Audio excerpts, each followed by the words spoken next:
across the UK, on DAB+, on your smart speaker, on your smart TV, and on your side. This is Talk.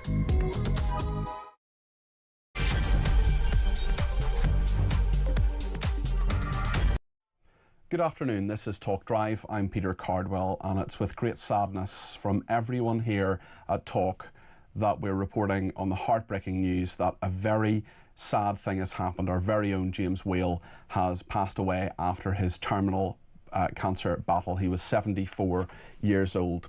James began his career way back in 1975. He pioneered the late night phone-in, and in his time he hosted numerous shows for ITV, for the BBC, finally ending up with us here at Talk in 2016.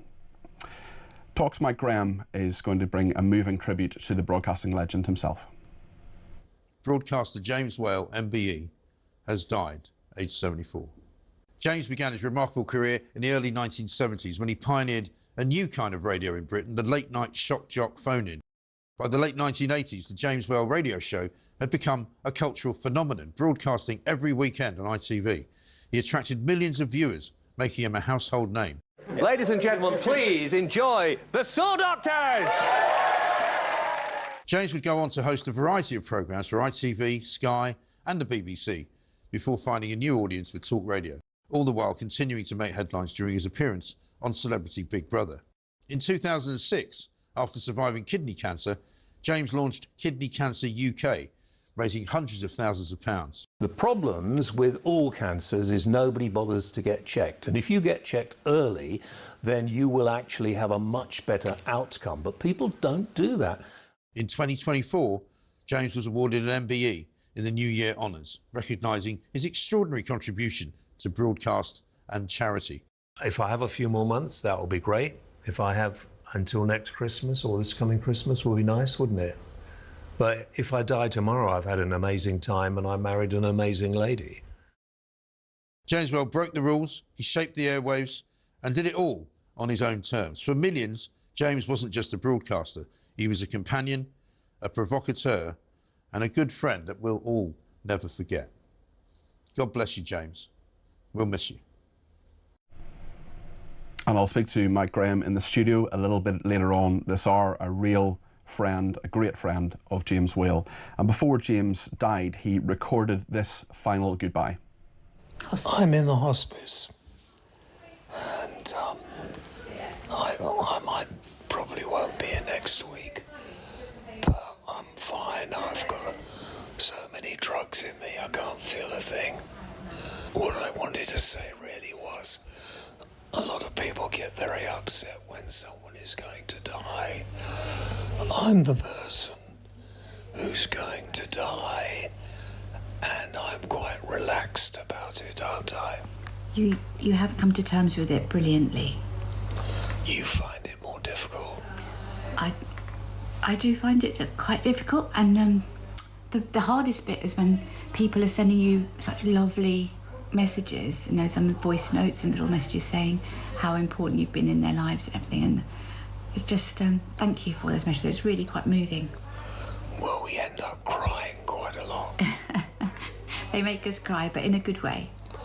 Yeah, I have no pain from this voice. It just won't work. And it's such a shame for you, because obviously your voice is your thing. Yeah, but the sun is shining, and I'm kind of going through my life, if you like, and I'm very upset and worried about Nadine. Oh, don't worry about me. We've been having some lovely time reminiscing about all the lovely things we've done, haven't we? We've had a good time together, haven't we? The best. I love you. I love you too. Shall we sign off on the podcast now? Thank you for being a listener. I hope it helps in some way. And who knows what's next. So I can only say au revoir. Yes, that's very good. Au revoir, not goodbye. Bye-bye, guys. James Whale's final broadcast there, you heard the voice of his wife Nadine as well. And earlier this month, James gave his final interview amid his cancer battle in his most compelling interview to date of many thousands of interviews. An emotional James sat down with the Reform UK leader and longtime friend Nigel Farage at James's home in Kent as he looked back on his legendary broadcasting career and indeed the world of politics. Thanks, Nigel. James, you're a complete star. I hope I've got more than a few weeks, but Well, so do I. that's really made me... So do I. And you never know, miracles do happen. They do. They Do do. happen. Well, your career's been a miracle. Well, it has, considering I had no A-levels, O-levels, CSEs, or even a letter after my name for broadcasting. You said to me the other day, you've never really had a job. I haven't. When I grew up, James Whale was always on the telly, always on the radio, it seemed, and I was more intimidated meeting him than anyone else when I started here at Talk over 4 years ago. James was instantly helpful, kind, he gave me advice, he occasionally sent me messages about things that I had broadcast to say well done, or alternatively, bit less of that, the viewers don't like it, the listeners don't like it. He was constructive to me, he was helpful to me. I was a very junior colleague, I was just starting out, and even when I started 4 and a bit years ago at this station, James was already terminally ill. We were all so sad when that news happened, and of course, every time we saw him, we were wondering, will this be the last time? He had an incredible career, he touched the lives of so many, he inspired so many people, including me. He didn't need to be nice to me, he didn't need to prove anything. When I walked into this building today, our makeup artist said, "I'm so sorry to hear about James. He was such a nice guy." It didn't matter who you were, it didn't matter what your background was. He wanted to hear from you and he wanted to tell you what he thought. He was a complete one-off. He was a legend of broadcasting and we will all miss him very, very much. You can send your tributes in. You can ring me. You can get in touch, send me a voice note if you want to on 0344 499 1000. You can send me a text, 87222 with the word talk in your text, or send me a tweet at talkTV. Loads of people getting in touch. We're going to talk to Kevin O'Sullivan in a second, but I know that James's his entire focus was his listeners, his public, the people that he spoke to on the shows. And just before I speak to Kevin, I'm going to read out a couple of messages that people have sent in already so far in this show. Linda in Deal says, "I'm so sorry to hear the sad news. James Whale, thank you. Condolences to his family and all his colleagues at Talk, the broadcaster for the people of this country. Thank you," says Linda. The Byrne family in Birkenhead, "James, you will never walk alone. You will never be forgotten. A true legend who spoke for us all. Our love and hugs go to Mrs. Whale and all at Talk, especially Ash at this time." I'll read one more from Fiona in Bristol, who says, "I'm deeply saddened to hear of James's death. I still laugh when I remember James and Ash's synchronised tea drinking in response to an enraged climate zealous. All hail the Whale," says Fiona in Bristol. You can send your tributes in. I'll read out and play as many of them as I can, and we'll speak to the people who knew James best. People like Mike Graham, who's come out in a moment. People like Kevin O'Sullivan, who joins me now, my fellow presenter here at Talk. Kevin, how do you even begin to sum up someone with the incredible insight, connection with listeners, a broadcaster like James Whale? Well, it was his whole life. I mean, he invented late night shock jockery, if you like, the phone-ins, the interaction with the audience, never ever sparing the audience their blushes if he felt he was angry with them, or, you know, he was a natural. And he spoke to people like they were equals. If he loved what they were saying, he would tell them. If he didn't like what they were saying, he would give them hell. So as the saying goes, he did not suffer fools gladly. You know, a total one-off, a unique broadcaster who was just born for late night. And towards the end of his life, I had a quick chat with him at one point, and he was coming into the office in his sort of wheelchair-y thing, and to do a late night on a Friday, I think it was. He kept coming in, and I said, "God, you still coming in?" He said, "This is what I live for now. This is what I live for." And it was, he was too weak to do too long, but he would come in, he would do an hour, hour and a half, sometimes by Zoom. So still, that was his life. So his career was his life. And as you alluded to earlier, that James liked to project the image of a really tough guy, a terrifying guy. And he did come across like that quite often on air, and he could be like that in person. But what he didn't want you to know was that he was the nicest guy around. He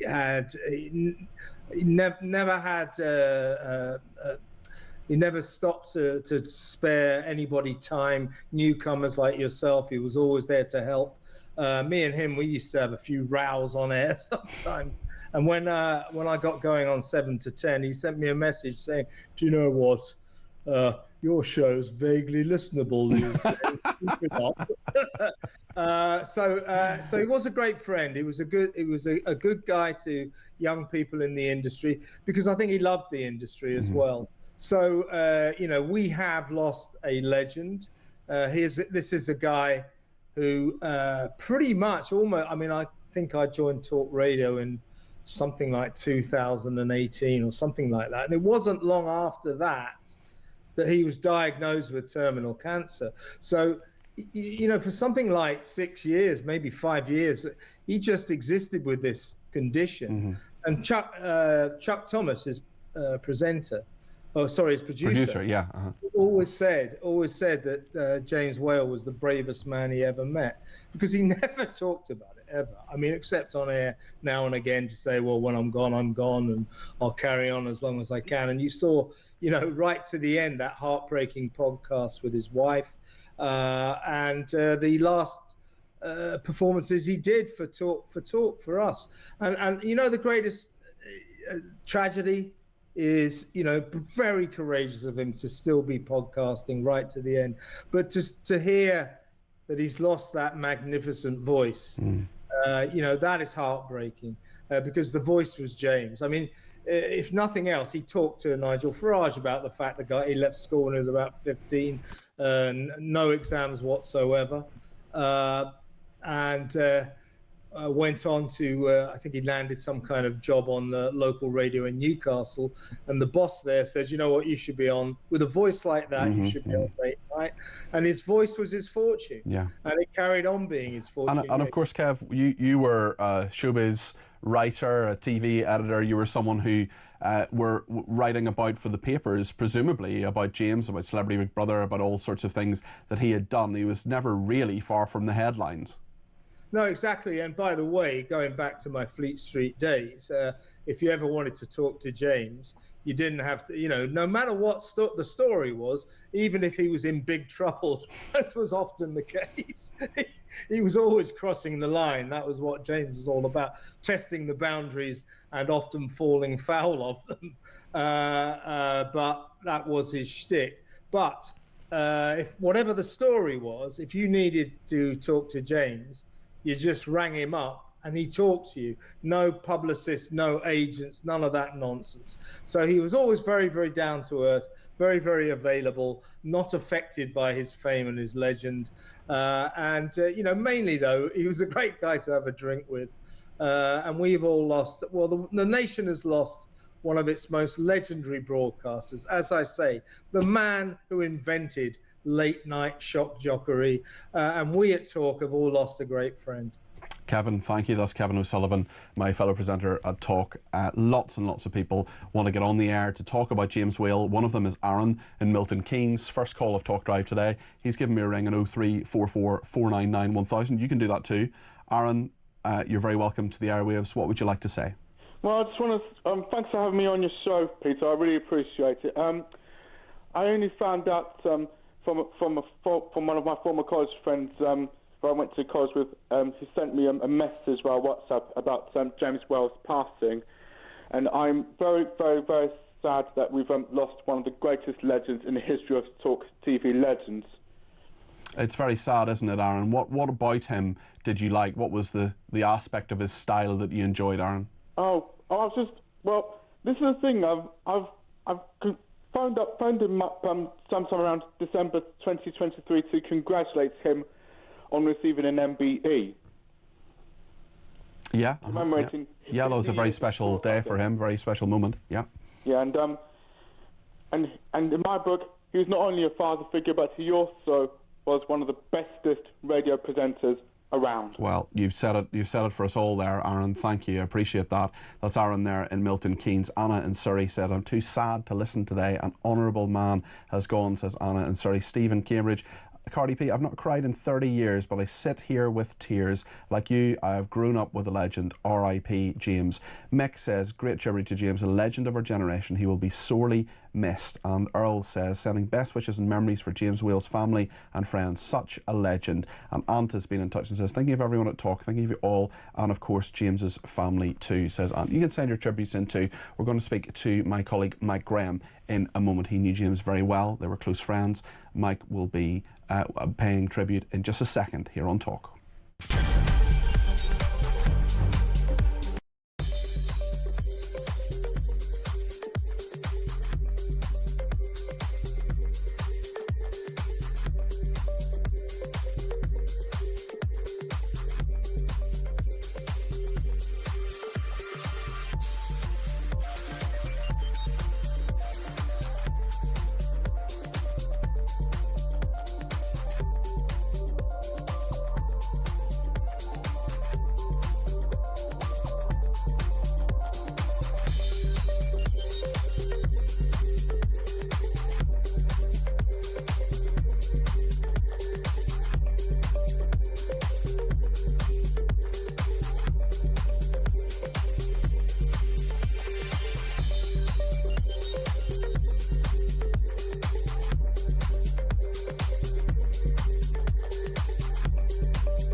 Naive. It's a massive punch down on you know, whatever they call the working class there, or you know, the poorer people in this country.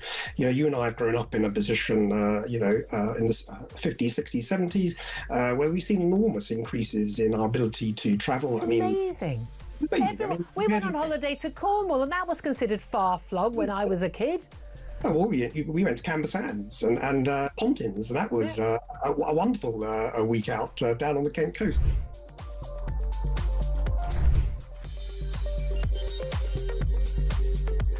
Well, it was one thing, I think, for Keir Starmer to be a disaster domestically. That much was almost to be expected. This is a man who, before coming into number 10, said that he preferred Davos to Parliament. But he's failing by his own standards because he seems to consider himself this great international statesman. And yet you had that embarrassing press conference with Donald Trump last week. You then had all the equivocating over Palestinian statehood, only for him to then capitulate to his restless backbenchers. And now we just look so staggering. Across the UK, on DAB+, on your smart speaker, on your smart TV, and on your side. This is Talk. If you're just tuning in to Talk Drive, the news that we're talking about today is, of course, the death of James Whale, our colleague and friend. He was 74 years old. Mike Graham is with me now. Mike, it's a very sad day, but there are so many happy memories as well, of course. It is a very sad day. I was fortunate enough to see James just about 10 days ago. Myself and our boss Danny and Jeremy Carl, we thought we'd go and see James to see how he was doing. And so he had just literally moved into the hospice at that. I think that was his first day in the hospice, and he was in remarkable spirits. And and it's great to hear people calling in and people saying it's a sad day, and it is a sad day. And his wife Nadine has been incredible throughout all of it. And she was a remarkable woman when we saw her, as I say, just 10 days ago. And he was funny, even he said, I'm the one that's dying, as you've heard him saying. He's like, I'm the one that's dying. He said, I've accepted it. Once you accept it, it's okay. And we walked into his room and he had talk on TV. And he was, giving a sort of running commentary of what he was watching, which at first we had the volume down. And I'm not going to tell you who it was he was watching, but it was very funny. And he was giving a sort of masterclass in, what you should be doing, what you shouldn't be doing. And then we turned the volume up, and then we had a second sort of masterclass. And he was whispering; he couldn't quite make any much noise with his voice. But when you heard his final podcast, it was a bit like that. But he was just being really funny. He was just slagging people off, talking about funny stories that he had done. His wife was encouraging him, and it was just a real breath of fresh air because we weren't sure what to expect. You don't know how somebody's going to be. But he was hilarious, and he was as cutting as he's always been, and just brilliant. Told us some great stories about things that had happened over it all. And we ended up sitting there. We thought, we don't know how long we're going to be there for. We ended up sitting there for 2 hours in his company. Yes. And it was fantastic. And I'm so glad that we were able to do that. And I'd love to be able to sort of bring you that energy that he had. A man who was literally lying there in the bed, dying, but could still laugh. He was obviously in pain. But he was obviously under medication as well. But he was just a remarkable man. I mean, people have said all the things about him that that he was rambunctious, that he was pioneering. He had a fantastic voice, I always like to think, and he was just great fun. He was just fantastic. Just right to the guy. end. Yeah. Take me back to the start, Mike. When was the first time you met him? And that was quite an experience for you, wasn't it? It was actually, yeah, because I was still working in newspapers. Actually, it was back in the day, around about sort of 2002, 3, something like that, I think, around the start of the century. And there was a guy called Bill Ridley who used to be the boss, the programme director of the old talk radio, as it was. You heard Ash talking about this building in Tottenham Court Road, which was, very much sort of near Soho. It was part of, the old talk radio network, as it was before it became Talk Sport. And I'd been out for a drink with Bill Ridley because he was an old mate of mine from newspapers, funnily enough. And he said, "Why don't I take you to meet James Whale?" And I said, "Okay then." And I wasn't one of those who listened to that when I was a kid. I used to listen to Radio Luxembourg under the blankets, listen to music.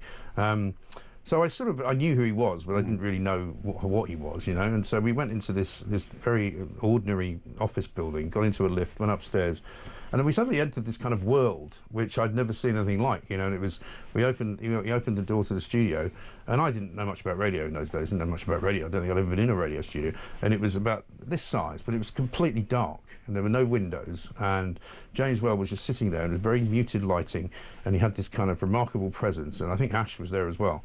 And I was kind of just enchanted by it. Just thought, this is magical, And he was talking to, and I was sort of sitting there watching him as he was talking to these people that were ringing in, and it was all random stuff. And I just thought, this is amazing. This is absolutely incredible. Did you perhaps think at that point, if this guy can do it, maybe I can? I didn't really know. I just was kind of, I'd had quite a few drinks at the time, so I was kind of I was just enjoying watching him because it was like master at work. It was like somebody conducting an orchestra, And I certainly learned from him as time went on, because when I started working at TalkSport, quite often, I would do the show after him, because I would do the overnight show and he would do the one, and we would have, hilarious exchanges. He would sometimes, give me a hard time, sometimes make fun of me, sometimes encourage me. He was the ultimate kind of, broadcasting person. We call people legends a lot in this business, and he was just fabulous. And that last day that I saw him, he was as fabulous as he's ever been, and we all left and got back in the car and thought,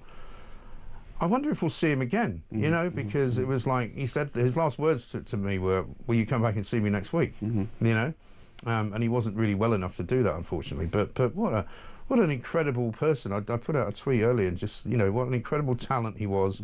It was all natural as well, like you said to Nigel Farage, he didn't have any kind of formal education particularly. He wasn't great at school. Nobody taught him how to do what he did. He just kind of knew how to do it, you know? You saw the private side of him as well. He was your friend. Yeah. Was there a side of him that was softer as well? Oh, very much so. Oh, he was very soft. I mean, you know, his persona of kicking people off air. I used to just chuckle when later on when I started listening to his show, because I did once I knew all about how brilliant he was. I used to love how I could tell when he was going to do it. You know, I used to kind of, you know, feel him leading up to it. You'd sort of see that he was just teeing people up, and sometimes in the studio, you'd think, is he going to do it now? And you go, no, he's going to wait. He's going to wait. Another, he's going to maybe take him over the break, and then he's going to throw him out. You know, and there was a real mechanic to it. Yes. It was fantastic. You know, and he just controlled everything. You know, and there are some people who you know thought he was abrasive and thought that he was a bit rude to callers, but that's why people loved him, because you want to be. You know, I started doing the same thing. You know, I don't do it so much now, but on the late night show, you know, you would just get rid of people, just go, I'm not listening to any of that rubbish. You know, just get lost. And it was very whale-like to be able to do that, because that was what he invented. You know, he didn't want to be polite to people. You know, because that's what everybody is. Yeah. You know, it was much more interesting and much more challenging to be a complete, you know, master of everything that he surveyed, and nobody could tell him anything. He wasn't really interested in what anybody else had to say, but of course he was, because that was the show. Yes, it was very clever, very clever. He was a total one-off as well, wasn't he? As a broadcaster and as a human being as well. Yeah. I mean, it was fascinating. I mean, he had a really wide circle of friends as well, you know, from the shows that he did on TV, where there was quite a lot of, you know, very well-known people. And he heard Ash saying he interviewed Spike Milligan. You know, he had an incredible way about him. I remember when we did a tribute to him, you know, a lifetime of nighttime. I remember that, yeah. Which I'm assuming we'll be showing again. We recorded it a couple of years ago, and some of the things that I hadn't seen until we did that show, you know, like the incredible scenes of him. He had some woman on who read people's bottoms as opposed to reading palms, you know. It was like, you know, I thought this is, you know, groundbreaking TV. and you know, people get so sort of solemn about this stuff now and go, oh, well, you can't do that on television, you know. But he could, and he did. But he could, and he did, and he had that kind of glint in his eye all the time, particularly when he was pretending to be serious, you know. And he would like ask the woman who was doing the bottom reading, you know, and this is as good as obviously palm reading, is it? You know, and he would explain that yes, you could actually read people's, you know, and you know, then he would have, you know, friendships with people like the guy from Imagination. You know, I remember going to his 70th birthday party down in Kent, at a pub in Kent, which was full of all sorts of, you know, weird and wonderful people who were all kind of in his circle, you know. Some of them a bit eccentric, some of them a bit crazy, some of them quite famous, but they all just had one thing in common. They just found his company hilarious and brilliant, and he was a fantastic, really fantastic man, and very kind as well to an awful lot of broadcasters. I mean, you know, in the end, kind to me. Yeah, kind to me. He because he recognised that if people were good at what they did, or they had potential to be good at what they did, no, he would give them a couple of tips, or he would just lead by example, you know. When the phone lit up and he had sent me a WhatsApp, your heart was in your throat slightly, and you just thought, is what I've just done on air terrible? Right. Is it good? Is it, you know, he was the master of knowing these things, and he gave me some great tips. The MBE, of course, was just an incredible moment for him. It was a really proud moment for him. How much did that mean to him? And it was a very special celebration as well. It really was, because also, you know, he did do a lot of like fundraising for cancer charities, and in fact, when we were there just in the hospice the other week, he said, you know, when I go, will you guys promise to raise some money for the hospice? He said, because I've been talking to the nurses, and all the nurses loved him, by the way. You know, they would come in, and some of them were talk fans as well, and they were like, oh, we've listened to James for years, and you know, they were all really, really appreciative of the things that he said to them, and he said things, you know, he said to us, look, you know, we need to raise some money because they haven't got any money. You know, the hospice is part of the NHS, but you know, they don't get any money out of the NHS, and so all the people working here are volunteers, and so even at the end, when he was literally facing death, he was trying to help other people, and he did a lot of that, and that's why he got the MBE. And I think it did mean an awful lot to him, you know. And Charlie Mullins spoke about that just about an hour ago on this programme. Let's play a clip of that, actually, paying tribute to James Whale. Charlie Mullins talked about the celebration of the MBE.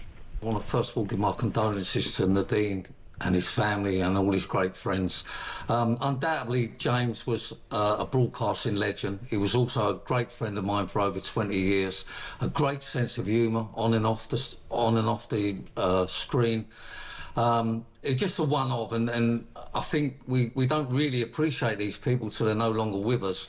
But, you know, what a gentleman. I think he played the hard man on the TV, but he had an heart of gold. He set up his own charity, a kidney cancer charity, helped to raise lots of funds for it. Again, he was involved with many other charities. You know, for me, he was a great friend. Charlie Mullins there, the businessman, paying tribute to James Whale, who's died at the age of 74. And Charlie Mullins, of course, was not just his friend. He allowed him various things like quite fittingly, the Rolls Royce of broadcasters had the Rolls Royce. Right. Well, he was, and of course that. I think you attended that celebration of James after the NBA. Yeah, we all went to Langens, and I think Charlie Mullins paid for that. Charlie Mullins, very generous man actually, Charlie, and has always been a great friend to James Well too.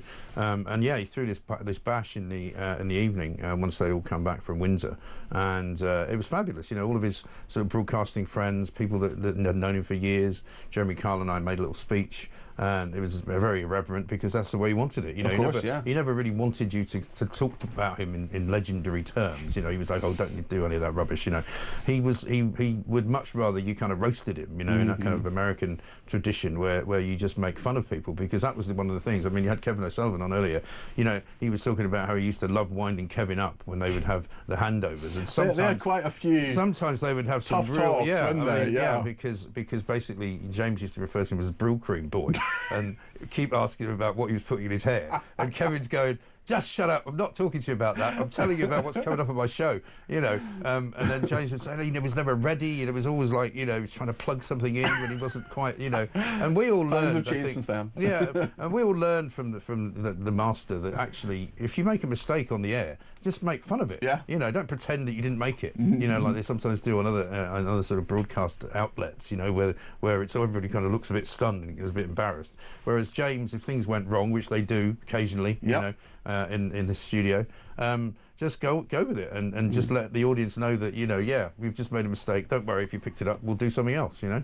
Well, we're going to talk to Chantal Rickards in a second. She was producer of the James Whale radio show. We're not going to tell James, we're not going to tell Mike and James, true James Whale style, now get lost. We're going to keep you here for another segment while we pay tribute to James Whale. Chantal, his former producer, is coming up in a second. Stay with us here on Talk.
Across the UK, on DAB+, on your smart speaker, on your smart TV, and on your side.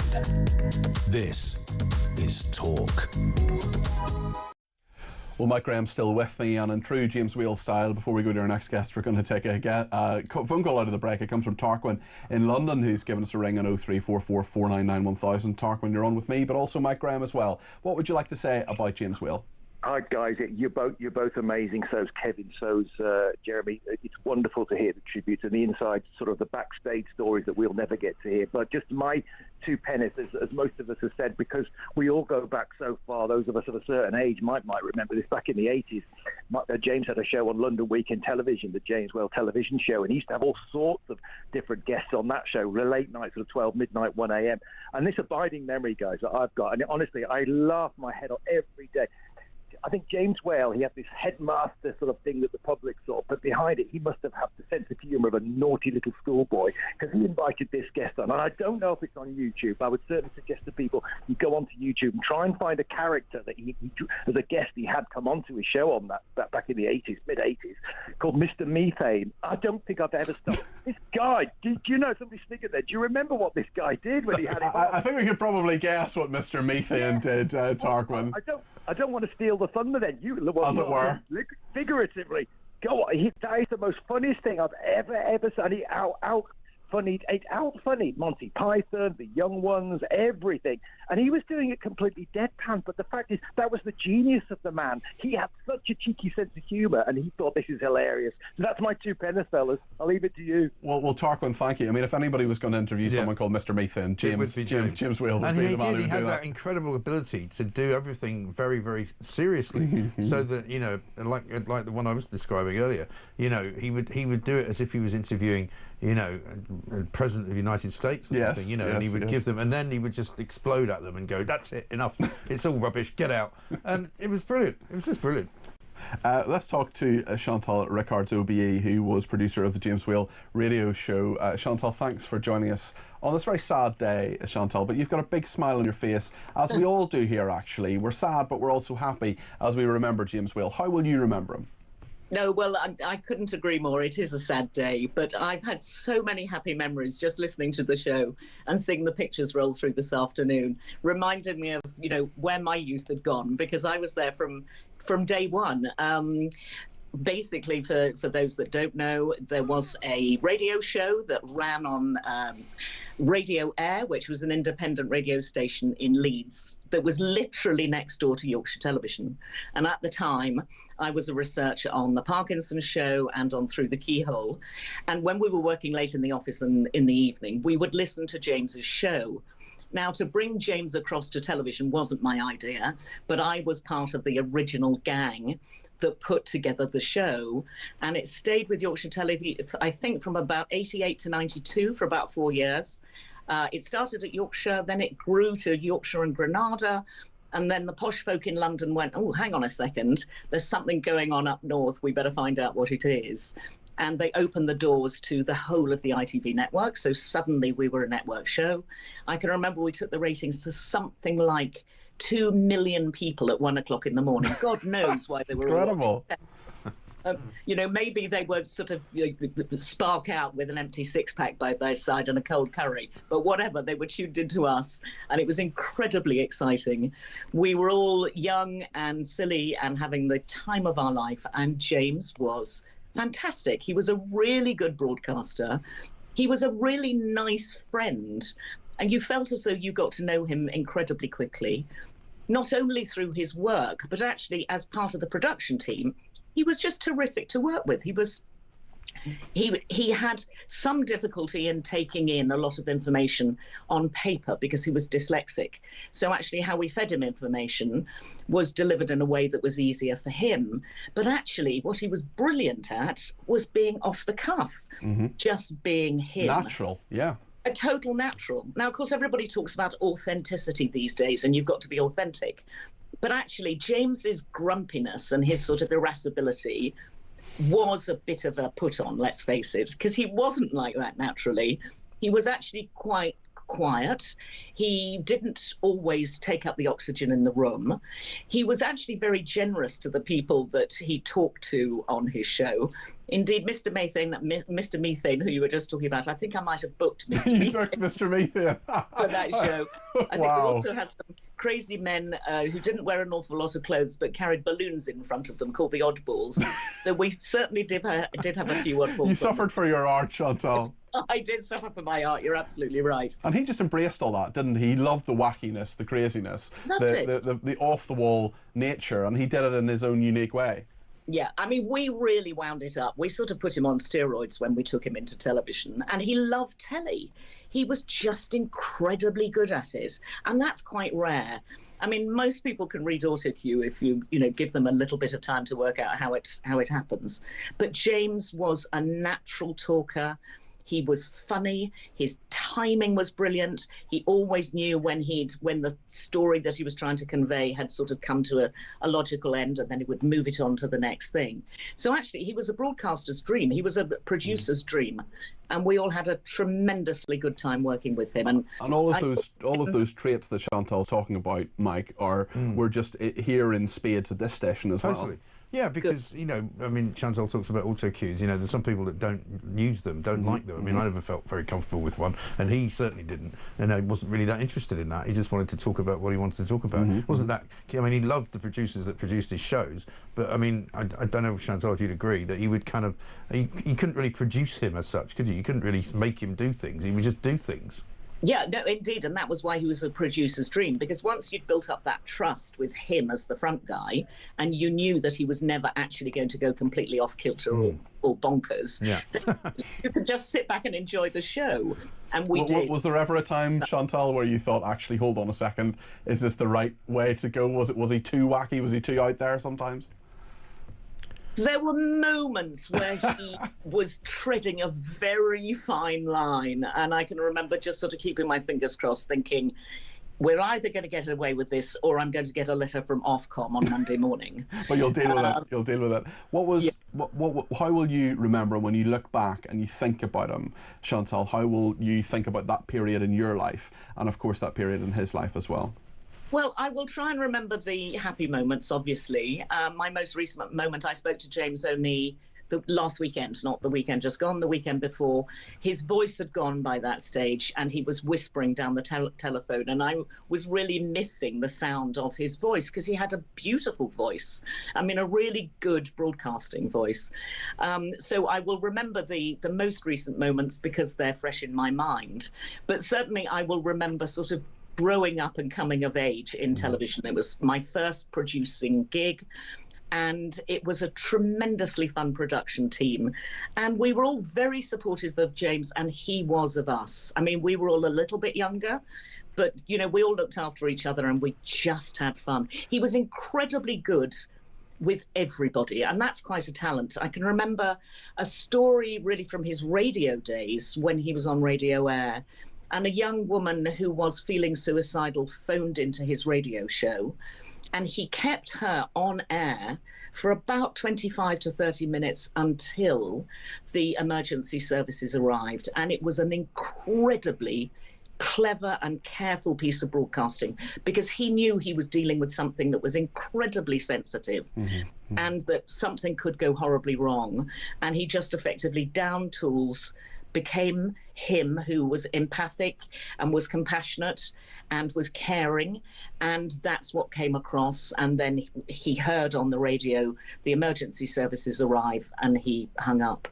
But that was an extraordinary moment, and there are very few broadcasters who can suddenly do the yin and yang when you need them to, and James absolutely was one of those people. Chantal, thanks for speaking to us today. That's Chantal Rickards, OBE, who was producer of the James Whale radio show. And there are so many of those stories that are coming out. We're hearing them now, in my case and many people's case, for the first time. But he was a really important broadcaster. He was someone who changed the medium. Yeah, he invented the medium, essentially. He really did. I mean, there are some people in America who you could say have done similar things. But James was a unique talent, no question at all. And he just sort of knew what to do. You know, it's a bit like when you think back to the you know, when people were making music in the 60s and 70s, nobody else had done it, and suddenly they were brilliant at it. He was one of those people with speech, you know, because he just instinctively knew where to go with a show. And when you have a call-in show, as you know, it's not always easy to control.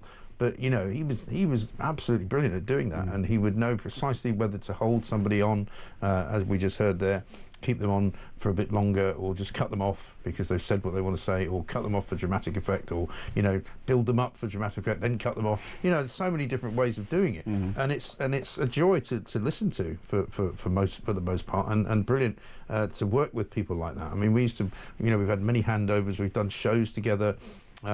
He was great fun. He was never, you know, there are some people in this business who are, shall we say, difficult to do shows with. He's not one of them. You know, he was always. He could share the limelight. He was absolutely a joy. He was never a diva at all. And just, you know, he could do anything. You know, if you asked him to do it, he would just do it.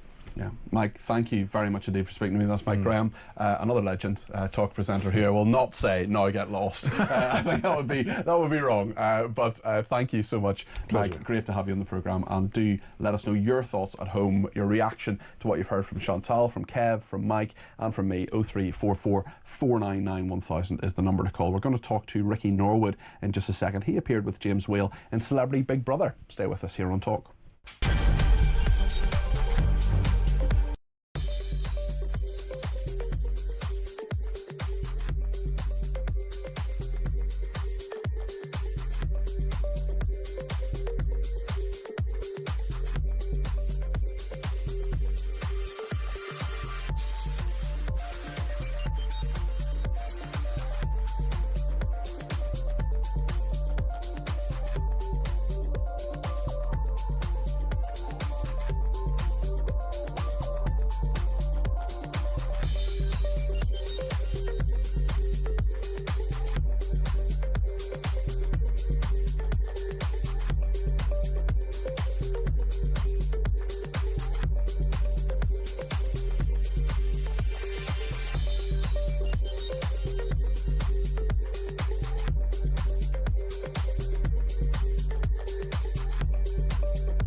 Naive. It's a massive punch down on you know, whatever they call the working class there, or you know, the poorer people in this country.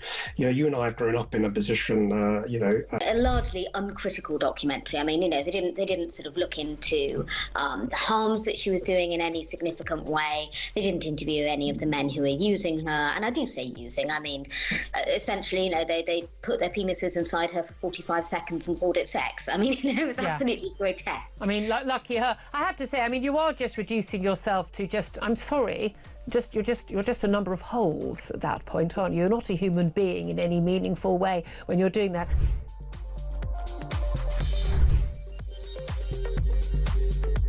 It's a massive punch down on you know, whatever they call the working class there, or you know, the poorer people in this country. You know, you and I have grown up in a position, you know, in the 50s, 60s, 70s, where we've seen enormous increases in our ability to travel. It's amazing. We went on holiday to Cornwall, and that was considered far-flung when I was a kid. Across the UK, on DAB+, on your smart speaker, on your smart TV, and on your side. This is Talk. Thank you to so many people who've been in touch about James Whale, including Carl in Birmingham, who's tweeted me to say, so sad to hear of the death of the legend that is James Whale. I used to get home of a Friday night to watch his late night show and continued to watch him on here. That's Carl in Birmingham there. Thank you for that. So many messages like that. Steve says, what a man, what a life, what a legend. James was so loved because he was one of us. He knew how we felt because he felt it too. He was authentic. God bless James. Condolences to all at Talk, his family, his friends, and dear Lady W as well. Talking there, of course, about Nadine. That was how James referred to her. Lee says, I loved his straight talking. Andrew says, very sad to hear and will be much missed. A constant for so many years from when I listened to Talk Radio in its first incarnation in the 90s. L says, I first listened to James as a teenager. What a voice. His unique sense of humour has provided many laughs to all at Talk and his family and friends. I send my heartfelt condolences, says L. Well, thank you. And Bob says, my memories of James Whale began with Friday nights as a teenager, Scott Sport Extra Time, Prisoner Cell Block H. Remember Prisoner Cell Block H? I watched that too. James Whale radio show as well. Sean says he was one of the first radio hosts I listened to all those years ago when I first started listening to live talk radio. Pioneer, legend, sad day for all of you. R.I.P. Well, let's speak to Ricky Norwood now. Ricky's an actor who appeared with James in Celebrity Big Brother. Ricky, thank you for joining us today. You, of course, had a unique experience of James Whale in the Celebrity Big Brother house. There were so many antics and headlines that, of course, emerged from that. Just talk us through meeting James for the first time and what it was like being inside the house with him. Firstly, I've got to say, it's like this news comes as a shock. Yes, I knew he was ill. We kept in contact over the years and we've been great friends ever since the show. But I got the news through you. For a message for you guys letting me know and asking if I would talk. So it's still taking me a lot by surprise. I'm still a bit choked up by it. James is a force of nature. He's a force of nature. When he first come into the house, he got, as he came through the doors, he got a hell of boos coming through the doors. And I was like, what is this about? Why are they booing him? What is this? And, you know, like after the first night, there was a lot of people on the first night, but after the first night, I saw him second night sitting on the bench outside in the garden, and he was just having a moment to himself. And I could see there was a little tear in his eye, and I could see that he was a bit emotional. And I was like, Mr. Whale, how you doing? You okay? And he was like, oh, no. And he was missing his dogs, and he was missing his missus, and he was missing his house, and he was missing his ways, and he was missing his loved ones at that moment. And, you know, when I spoke to him about the booze and stuff like that, he kind of said it to me, well, he's a bit like the Simon Cowell of the airwaves. And you know, he would jab a few listeners on the radio to kind of get their true responses out. So after I saw that, and after I saw that most of what James done was, you know, part of his character, I got to see his heart, I got to see his soul, and we had many a beautiful conversation in there, not just about life, but about, you know, politics and fun times and jokes and the amount of people that he's met over the years and stuff like that. And we were joking in the house because we described ourselves as the old men in the puppets. I don't know whether you ever saw the Muppet Show back in the day. Oh yeah, of course, I know the ones you're talking about. Yeah. Yeah, they used to have the two old guys in the box, and they used to kind of rattle along, but they kept themselves to themselves. Well, me and J-Mo, and he forced me to kind of call him J-Mo, because I used to call him Mr. Whale out of respect, and he was like, oh, no, you can't be calling me that. So J-Mo became his name, and we used to sit in the corner of the garden, and we just used to natter left, right, and center. And while there was chaos and antics and madness going on in that house, we used to kind of sit in the corner and just have a giggle about it, or just keep ourselves to ourselves and have great conversations. And the two old guys were called Statler and Waldorf in the Muppets. The two grumpy old guys who always had a comment on something. But of course, you are not, and you weren't old, and there was quite a gulf in terms of your backgrounds, the things you did in life, at your age as well. Yet you became such good friends. Yeah, well, firstly, I've been brought up to, you know, respect my elders, and, Sure. and that's the first thing that I done while I was in that house. And And because of our age gap and because that we come from different parts of the world, it made for great conversation. There was many a time that J-Mo had a view on what was happening in East London or on the streets, and I would give him a different kind of point of view from a street level, and he would take it on. He wouldn't refute it. He loved the discussion. He loved the debate, and you know, if he had a certain point of view and you challenged him, and he would take it on. He wouldn't just kind of stay defensive with it. And your friendship continued, of course, Ricky, even after Big Brother. You would come into the studio, you would talk to him, you stayed in touch, and you broadcasted with him as well. Yeah, really, really lucky to come into the studio and to have a couple of shows with him. You know, I've got a lot of love for James. I've got a lot of love for him. Like I say, I got to see his heart, and I got to see who he truly was. And yes, there was this big bravado and big brash type of guy, but underneath he was a softie. Underneath he really loved these dogs, and he really loved these misses, and he loved a cuddle as well. I used to get cuddles off him left, right and centre, which is crazy to say, really. That is, I mean, James Whale the cuddler is not something I thought I would hear when I was doing this programme today, but he was a big cuddler. Yeah, big cuddler. I mean, with me, at least, because I'm that guy as well.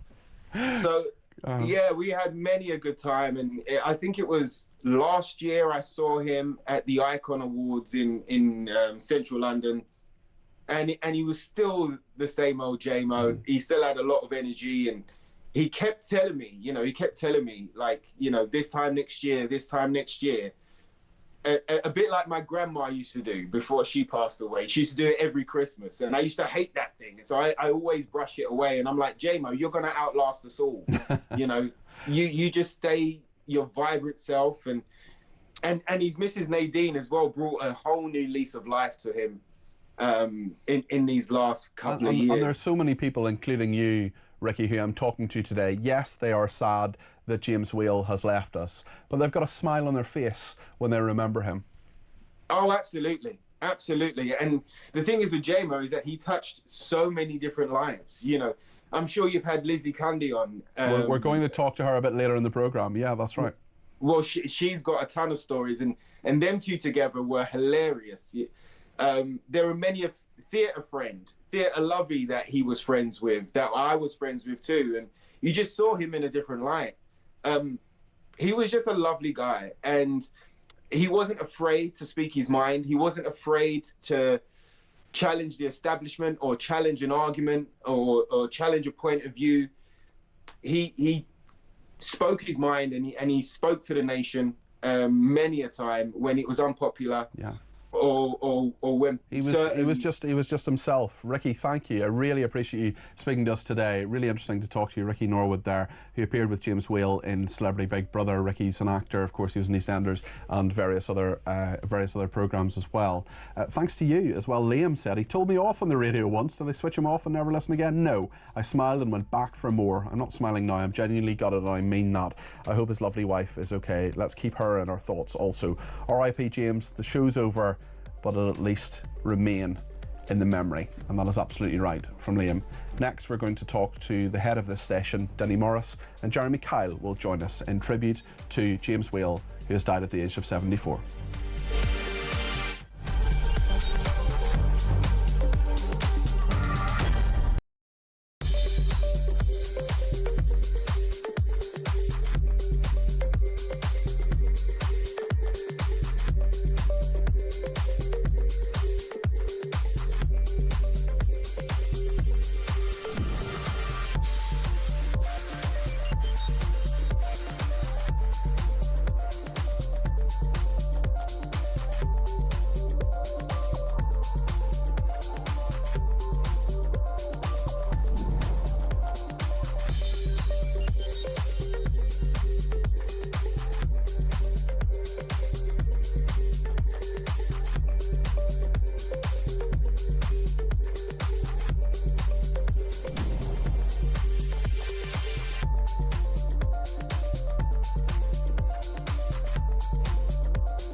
across the UK, on DAB+, on your smart speaker, on your smart TV, and on your side.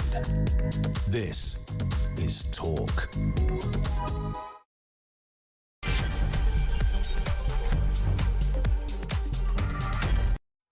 Hello there, this is Talk Drive. I'm Peter Cardwell. It's just gone 5 o'clock, and if you haven't heard the news so far, I'm terribly sorry to tell you that our colleague James Whale has died at the age of 74. It's heartbreaking news that he has died after his terminal cancer battle. James was an incredible titan, a legend of broadcasting. He began his career way back in 1975. He pioneered the late-night phone-ins. In his time, he hosted numerous shows for ITV, for the BBC, finally ending up with us here at Talk Radio at 2016. Talk's Mike Graham brings you a moving tribute to the broadcasting legend himself. Broadcaster James Whale, MBE, has died, aged 74. James began his remarkable career in the early 1970s when he pioneered a new kind of radio in Britain, the late-night shock jock phone-in. By the late 1980s, the James Whale radio show had become a cultural phenomenon, broadcasting every weekend on ITV. He attracted millions of viewers, making him a household name. Ladies and gentlemen, please enjoy the Saw Doctors! James would go on to host a variety of programmes for ITV, Sky and the BBC before finding a new audience with talk radio, all the while continuing to make headlines during his appearance on Celebrity Big Brother. In 2006, after surviving kidney cancer, James launched Kidney Cancer UK, raising hundreds of thousands of pounds. The problems with all cancers is nobody bothers to get checked. And if you get checked early, then you will actually have a much better outcome. But people don't do that. In 2024, James was awarded an MBE in the New Year Honours, recognising his extraordinary contribution to broadcast and charity.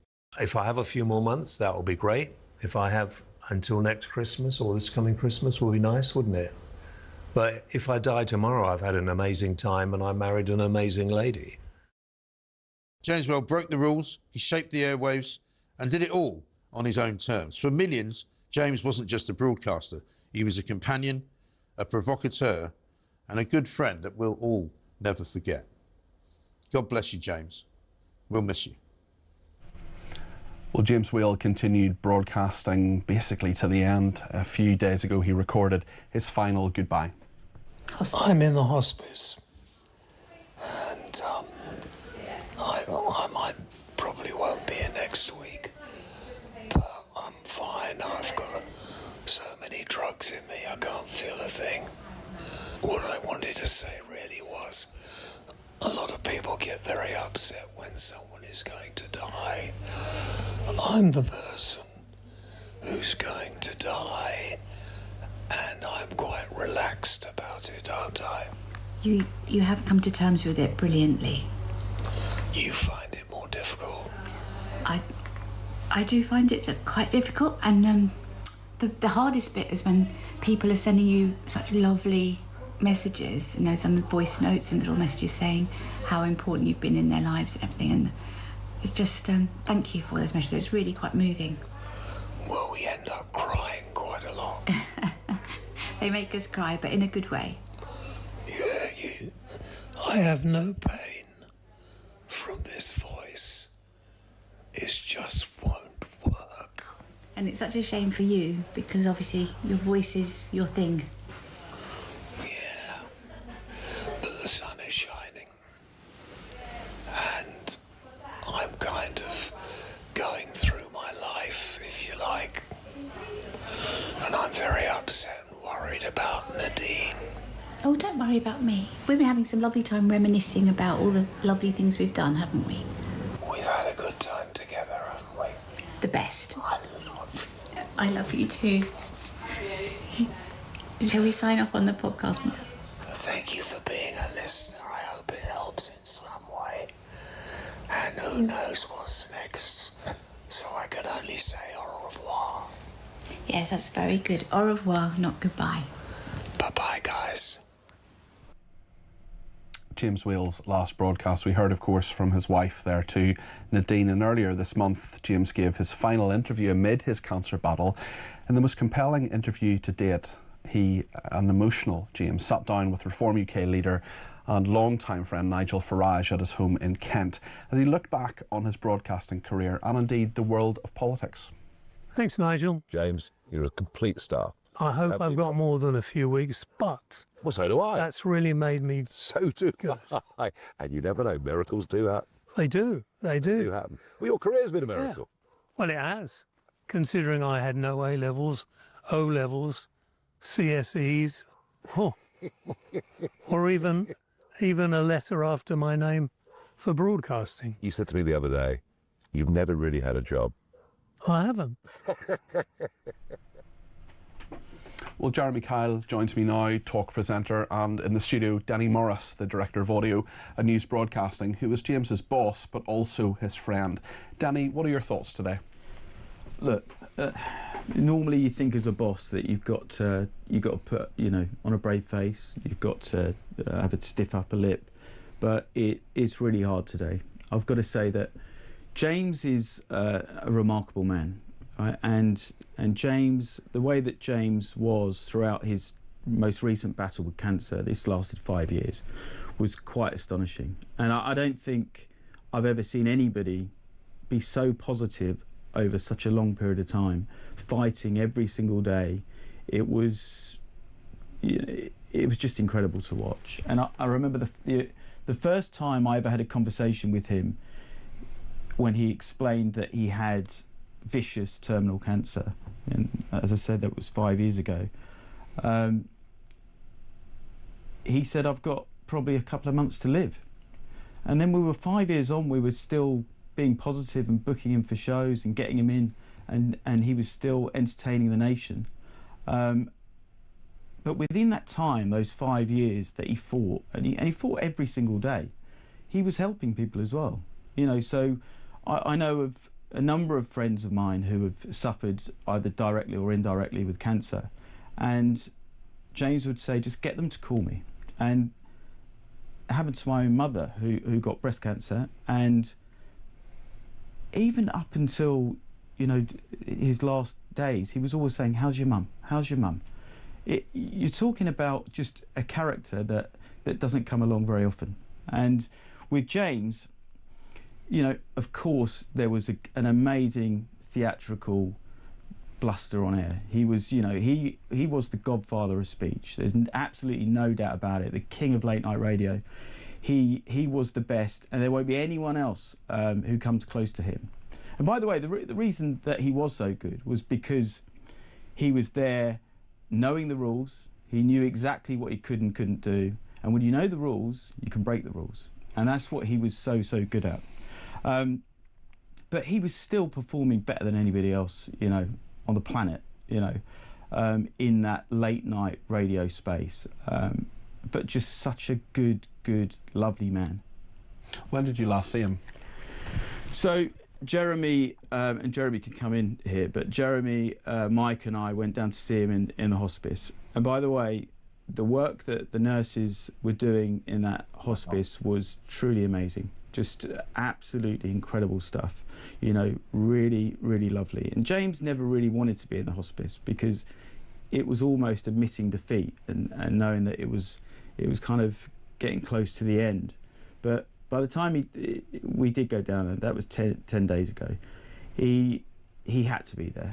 And he'd been, people don't know this, but he'd been sat in the same chair for a long period of time, months, I think, because he just couldn't get into bed. And Jez, I don't know if you agree, but how does somebody who is so ill make everybody laugh, make everybody he's taking the mickey out? Peter, I'm sorry, but you probably got in the fire as well at some point. Yeah, of course, yeah. It was the most extraordinary experience at Den. Well said, mate, completely. And I've listened, Pete, fantastic, just real tributes, and it's nice because people are remembering the good stories. And there was one I want to tell, which I was a little bit reticent to until I heard Mikey. But when we went down 10 days ago, none of us knew what to expect. And you go in there, and as Denny said, these incredible nurses. I mean, I don't want to get political, but Christ, the people that do that job, just total respect. And he's sitting in bed, loving it, because he's had 3 nurses giving him a bed bath. No, I'm not even joking. His wife's bought some bird seed so he can look at the birds, and he goes to me, feathered variety, brilliant. And he just was, as Den says, so brave but so selfless. And there was a moment, right? And I want to Alex Phillips was on air, and she'd said to us, but me in the morning, I've scratching my arm today. There was no sound on the screen. The first thing he said to us, "Is this right, Den, or what?" He went, "She's got an itchy arm." Like the man, I mean, honestly, it was unbelievable. He then proceeded to give us, the three of us, a rundown of the benefit of his wisdom, who he thought was any good and who he thought was crap. And then he had some medication. And my favourite moment, it was so wonderful. And he was, listen, he'll live in my heart forever. He's the reason I did this crazy business. The best, as Den said, nobody has a right to polish his shoes in broadcasting. The man was brave, fearless, genuine, decent, honest, just great. Just didn't read a script, didn't. And the two sides to him as a character, if you knew him, if you really knew him, it was probably a totally different person, that persona on air, but he was so genuine. And at the very end, we all got a hug. I'll never forget this. He said, I said, "Should we come back?" And he went, "Not today." I felt like, you've all spoken for 2 hours. Can you just do one? Yeah. But and Jez, and what about Nadine? You know, Nadine. I mean, you know, we live in a world now, Denny, where you're not supposed to say this, but I was brought up where behind every strong man was an amazing woman. Nadine has been the most incredible, inspiring, strong woman who herself has had to deal with so much, but she's dealt with it. They're like mirror images of each other. And I loved what Mike said earlier, because it was pretty obvious in the hospice that they could do with some help. And spoke to Nadine a couple of days ago, as I know you did, Denny, and we're gonna do a big celebrity golf day, and we are gonna make that hospice genuinely. He knows this, James knew this, and Nadine knows this, and the place does, and we're gonna make that the main beneficiary, and we're gonna raise a lot of money, because places like that, you know, they looked after our friend in his last few hours and days, and brilliant. But I, you know what, Pete, seriously, the tributes, just listening to them, there's always a point, isn't there, where it's terribly sad, right? Denny rang me, I cried. I mean, I'm buying a birthday card, for Christ's sake, right? But he did so much. He means so much to so many people, and also listening to it. You know, sometimes when people pass, they go, "Oh, it was great, it was great." He was a scallywag, he was a rascal, he knew exactly what to do. When I started out, he was the thought of even being able to meet him, and I met him, and he was just brilliant. And Danny, you were there, of course, for a very important day for Nadine and for James at their wedding, and of course the celebration after his MBE. Those were two such incredibly happy days over the last 5 years. Just great. And you know, I heard, I don't know who it was earlier, somebody mentioned that he had such an array of different types of friends, and everybody respected him, you know, and they were from every single walk of life, and you know, those particular events were just fantastic. But I suppose you start thinking about some of the personal moments that you've had with these people, and James and I have obviously had some unbelievably close moments where things have just been just horrible, you know, where it's just so many times he was so close to being incredibly weak, and then kind of turned the corner and this and the other. But I was out with, this is like the most surreal thing I think I've ever experienced. I was out with Evans, and we were driving round close to where Chris lives, and the phone goes and on the car, and it's James Whale. So, and you know, when you're a boss, you're supposed to know the answer to everything, and you know, everybody thinks, oh, you know, he must know a lot about the industry. What any of us know about this industry is dwarfed by Whale, right? And I listened to Chris and James just riffing on the phone and just chatting about the industry and who's good and who's bad and who's up and coming and why are things, you know, what makes people really good. And it's like a masterclass. You know, there's something about respecting your elders, right? And it's so important. And James was 74, but he may as well have been 174. He'd been in the industry for so long. But, you know, just listen to people like James, because one, he's proved that you can do anything with your life, anything you want. You know, he says in the clip earlier that he had no real proper education, but he got to the top of his field. And I think, you know, we've got to get some positivity out of something which is a very, very sad day.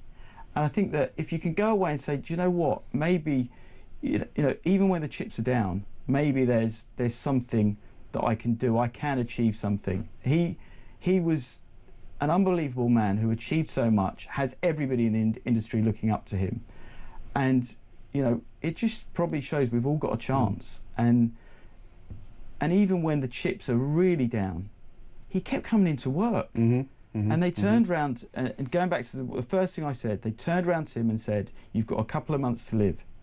And he was still there 5 years later. And so please, if that inspires anyone today, I just hope it does, because this guy was here for a reason. And I'm so sad today, but I'm just so lucky to have known him. But Danny, there's so many people who have a smile on their face today. There's so many people who are thinking back on James. You know, I said earlier in the programme, I'm probably, you know, one of those junior broadcasters here, and on the first time I met James, I was really intimidated. I thought, that's James Whale. This is the guy I grew up watching and listening to. I saw him on the telly, heard him on the radio, and he treated me as an equal. And he gave me tips, and he let me know things, and he gave me the benefit of both his positive and negative feedback, and he left me with a smile on my face today, even though you and Jeremy and others, of course, knew him so much better than I did. Pete, Jeremy, I want to just tell you this, because I wasn't going to say this, but then when Mike said it, the brilliant thing about Jay, apart from the fact that he was the best, and I'm never going to tell you whether he talked about you in the hospital. Denny talked about the MBE, which was the most deserved thing, and Charlie put on this amazing gig at Langs, and he said to me 10 days before, and I consider myself brave. Compared to him, I'm an absolute git and a wimp. He asked me, he said, will you and Mikey do a speech? And I said yes, and then he told me what he wanted, and I'll tread carefully, obviously. And I mean, it was 300 people, wasn't it, Den? Farage was there, Johnson, I mean, they were all there. And he wanted me to stand up and basically say, I mean, how long is this going to be? I mean, it's been 5 years, you're getting credit. And honestly, the tears were rolling down his cheeks, because that was his sense of humour, and that was the man. And you can't say enough of what Denny just said is so pitch perfect. We should be absolutely, all of us, whatever our memories, however well we knew him, you don't get touched by people like that very often in life, in terms of radio, but in terms of a human being who could get on with anybody, in any walk of life, of any level, in any situation. That is a unique skill. And to know him as a friend, but to look up to him as a broadcaster, enriched me. And I will miss him, but I will smile, because the bugger's already sat up there, I tell you now, already saying that was a crap link to whoever's on air at whatever time. And that's the truth, and that's why we loved him. That's what he did. He'd go, that was rubbish. We walked in the hospital and what was that? I'm like, well, you know, have a word with Denny. And by the way, Jeremy, it was a class act from Nigel Farage to go down and do that interview. You know, I've got to say, more than class. And for all the critics, you're right, for all the critics of Nigel, without making this political, that tells you about that man, because they were close as anything, and it was James's wish to do that interview, and you can be nothing but totally and utterly impressed that Nigel did it. But look at the old bugger there, honestly. I'm not look at Farage, but no, it is a sad day, but I think James himself would want everybody now to just be telling everybody how great he was, to be honest, knowing him, the old bugger. Jeremy, thank you very much. Jeremy Kyle, my fellow presenter here, and Danny Morris, the Director of Audio at News Broadcasting. You always tell me, Danny, we're a family here at Talk, sometimes maybe more the Simpsons than the Waltons, but we are a family. We're hurting today, but we're smiling too, aren't we? Yeah, we are. And look, we are a team. We work together, and you know, we fall together. So this is an important day for us, and that's why we'll do and pay tribute in exactly the right way. Absolutely, and there's more to come on this, absolutely, so stay tuned for information about that. Thank you to Jeremy Kyle, as I said, my fellow presenter here at Talk, and Danny Morris, Director of Audio at News Broadcasting. In just a moment we're going to speak to one of James's greatest friends and on-air sparring partners, Lizzie Cundy. I'm delighted to say joins me in just a minute. Stay with us here on Talk.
With great regret, we bring you the heartbreaking news that our very own James Whale has passed after his terminal cancer battle. He was 74 years old. James Whale began his career way back in 1975 when he pioneered the late-night phone-in. In his time, he hosted numerous shows for ITV, the BBC, finally ending up with us here at Talk Radio in 2016.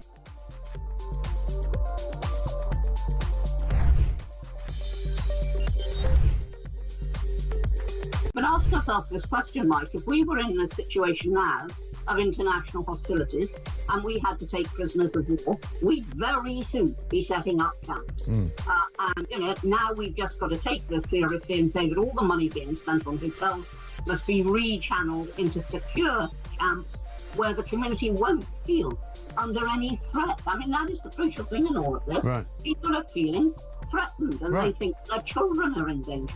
Because that's the thing, their children are. Across the UK, on DAB+, on your smart speaker, on your smart TV, and on your side. This is Talk. Deborah in Essex says, "This is a sad day, I'm sure. In every household listening, there are tears. Ash must be in bits, as they made a great duo. In fact, a bit of James was rubbing off on Ash during some of their shows, which was a good thing. My thoughts and condolences with his wife, his family, his friends, and all at Talk. A great tribute from Talk. He will be greatly missed. God bless James Whale," says Deborah in Essex. Thanks to Sue in Lancashire as well. He says, "I'm so sorry to hear about James Whale. Fabulous person and broadcaster. It's a sad day. Thinking about all of you and his family, his news family," says Sue in Lancashire. Neil in Sheffield, "I love listening to James Whale. He was brilliant, funny, he listened to the people, he will be missed." Craig in Sunderland, "Always remember listening to James when he did the Night Owls radio show on Metro Radio." Sally in Surrey, "Peter, I'm so sad to hear about James. He was a bit of an inspiration to me. He made me feel braver than I am. I listened to his podcast and I knew the last one was his last. The last thing he said was, 'Bye guys, a life well lived, I shall miss him. Love, Sally in Surrey. And another person says, R.I.P. James, you were a maverick of TV and radio. Mark in Hartford. James was a brilliant broadcaster. He has gone at the right time with this Labour government. Free speech will soon be outlawed. Goodbye, Brother Archer, says Mark in Hartford. Yes, James Whale was a very, very good archer. He was, I think, a youth champion at bow and arrow. Also Natasha in Switzerland. Lots of people right around the world watch and listen to this station and loved James Whale, including Natasha in Switzerland, who says, thank you so much for making us laugh for so many years and being a lovely family man who cared about all of society. Your banter with Ash was the best ever. R.I.P. James. That's Natasha in Switzerland there. Well, someone who, of course, is no stranger to the studio, who knew James Whale really well, a great friend of his, Lizzie Cundy, is with us now. Lizzie, thank you so much for joining me. There are so many people with smiles on their face today. A really sad day too. You must have mixed emotions, Lizzie. I mean, I got the news this morning, got the phone call from his lovely wife, Nadeem, and I just burst into tears, Pete, because I knew this day was coming, but I never wanted it to come. And I was with James on Friday at his hospice, and he looked frail, he looked weak, but still the same old Whaley was there, and he asked what the hell I was wearing, and just made jokes and made me laugh, made the nurses laugh. But as I left, I mean, I was hoping to see him today to meet his friend Joe from his local pub, who'd have done it, which James loved to frequent. But I said, James, what can I do? Is there anything I can do? And James said, can you give me 5 more years? And I said, James, I'm so sorry, I can't do that. What else? And he said, well, just put some blooming clothes on and look. and he just made us laugh. But I've known James for over 30 years. I first met him when he was actually first diagnosed with kidney cancer, and he asked me to help with the charity, which I did. I didn't realise he was going to leave it all to me to do. And we just stayed very, very close, and he was like a father to me, Peter. He helped me through a lot of ups and downs through my divorce. He told me when I was being an idiot and told me straight, and I love that in James. And also obviously working at talkTV with him for the last 4 years with Ash, and we all just had such great times. Tell us about those great times. What was he like? You knew him, of course, you were his friend, but what was he like to work with as well? Was it the same person? Was he slightly different, or maybe you had different types of conversations on air? Tell me about that. Well, it really did depend on what mood he was in, and if you know, I could always tell by his hello. I'm thinking, wow, he didn't like the guest before me, or something's happened in the day. But you know, he always had a sense of humour, and if he didn't like one of the guests in the studio, he'd quite happily throw them out or cut them off, and he'd tell me, because of me being so upset today, tell me not to be wet, to be strong. And he taught me so much, Peter. He'd watch all the shows I was on. He'd tell me if I was good or if I could do better, and he'd tell me what to do. And he was a real, though could be quite hard at times, was a real softy underneath. And he was, as I say, he was like a father to me, Peter. I can't believe this day has come. Sorry. Trying to keep it together. Just take your time, Lizzie, because he was a one-off. You know, I never will meet anyone like James Whale again. You know, he really was an extraordinary person. And you know, I remember him winning the Trick Award for 50 years of broadcasting. And he was so thrilled with that. You know, he loved winning awards, but to get that award, he was so thrilled, as he was for his MBE, which was something else. And Charlie Mullins did a huge party for him at Langhans, and I could tell James wasn't well then and struggling a bit, but he continued. And I really think his work at talkTV kept him going and living even longer than he ever thought, because it gave him such a focus. He loved his work, he loved all the crew, though he sometimes could shout at them. He loved Chuck, you know, the wonderful producer Chuck, who we all love, but he loved just being with everyone. And of course Ash, who, you know, they had such a great chemistry together, and I was so lucky to be a part of that. And you know, we have times I will cherish forever. Nadine, of course, someone who was so incredibly special to him, with him right to the end, and someone who just supported him at every turn as well. Yeah, she was an incredible lady. I'm so glad James found her. He talked to, you know, how happy he was with her all the time, and she was his rock. And you know, throughout the whole of this journey, they did this wonderful podcast. That was tough, you know. It's tough to talk about your own illness, and they were both of them so brave and wanting to help others go through, you know, going through cancer and what it really was like. And they did it with humour and laughter, which I think got them through it. And I remember her telling me he was like a demon on his mobility scooter, trying to outscoot people in the hospital and run over people's feet and things, and on purpose.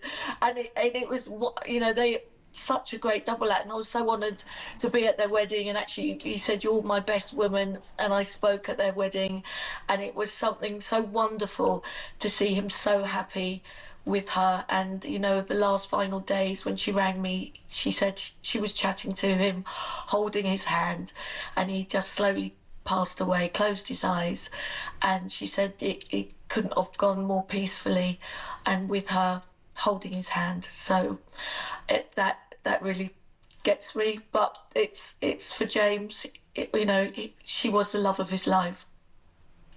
Lizzie, thank you so much for speaking to us today. That's Lizzie Cundy there, a great friend of James Will, paying tribute to the legendary broadcaster who has died at the age of 74. There's so many people contacting us. There's so many people who want to talk to us. We're going to make sure that we get as many of those views on the air as we can about James. Toz in Yorkshire says, sending love to everyone at Talk. James was an awesome person, finally at peace, away from the crazy world. Now I'm sure he will haunt many people. Love to his amazing wife too, says Toz in Yorkshire. Another person, Mark in Somerset, says, such sad news about James. I can remember back in the early 90s, me and the missus would sit next to the radio and listen to his phone-ins and be hooked for the whole programme, as it was so entertaining. A great all-around presenter. I'm so glad he found the Talk family as his last job. He will be missed. And Barnsley Sam says, I won't use the word legend, simply James was a top man. Catherine in Manchester says she's thinking of Nadine and the family. Rest in peace, James Whale. I started listening to James in lockdown. An amazing man. James has become a weekly watch in our house. Not forgetting Ash, got me through some dark times. Sadly missed. Thank you. Legend. We're going to talk to Tom Tugendhat, the Conservative MP, about James Whale. In just a moment, stay with us.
Across the UK, on on DAB+, on your smart speaker, on your smart TV, and on your side.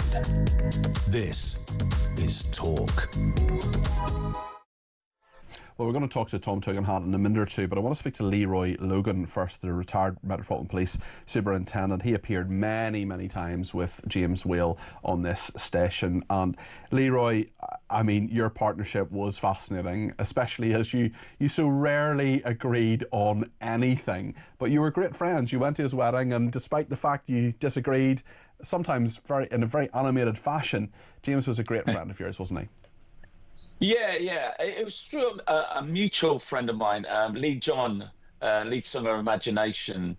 I went to school with Lee. So Lee had a lot of links with James, and I obviously was part of the sort of social network, and James would go to Lee's concerts, and, you know, we would always meet up and have a bit of a go at each other because, you know, his posture on certain political issues was different to mine.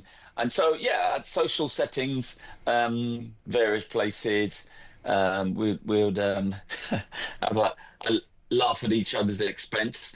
And then, of course, I was very fortunate that he invited me to his wedding, both Lee and I. We're both on the high table, so can't get any better than that. And great family and friends. And you know, he just exudes a lot of energy, a lot of, just very positiveness. He knew exactly what he stood for, and he was going to apologise for it. Mm-hmm. And I was very similar. Were you ever nervous when you went on his shows? Did you know there was always going to be a battle, but you'd remain friends at the end of it? Yeah, I always knew it. James was like a Piers Morgan. You know he's going to go for the jugular at some stage. So just get ready for it.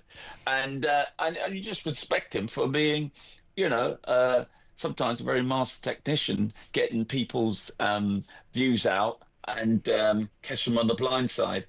And sometimes it can be a bit of a disaster of an interview for the person on the receiving end. Fortunately, I was able to withstand any sort of shrewd ways of approaching the interview. And I suppose it's a testament of having to endure 30 years in the Met Police. I knew how people can come with some real curveballs, and so I spotted them. And I never felt totally undermined or anything like that. I just thought it was a good joust. It was a good exchange of views, and we agreed to disagree. Were there ever friends of yours who said, why do you go on with that guy? You know, he gives you such a hard time. He's such a great broadcaster. He has these incredibly strong opinions. How did you answer those kind of questions? You know, I'm a great believer, we can have different opinions, but it doesn't stop us from being friends. Yeah. Especially if he's a lovable guy. He's a real likable guy. He was really, what you see is what you get with him. You didn't feel like there was he was just being nice for the sake of it or being politically correct or expedient. So if you got a good sort of rapport with him, that for me was what life's all about. It's all about relationships. It's around get the best out of them, and I've never been sort of influenced by people saying, oh, you shouldn't know that person or other, because I think, again, it's just playing into other people's agendas. I like to give people the benefit of the doubt, and over the years James gave me the impression that he respected everyone. He respected me, Lee, John, and everyone around him. Felt a bit of a cringe factor, and as I said, he was a very bubbly character. Even in those last days, he was always positive. And, he sort of fronted his condition with real strength of character. Of course, he was a real warrior. Yeah. He said, listen, I'm going to let this get me down.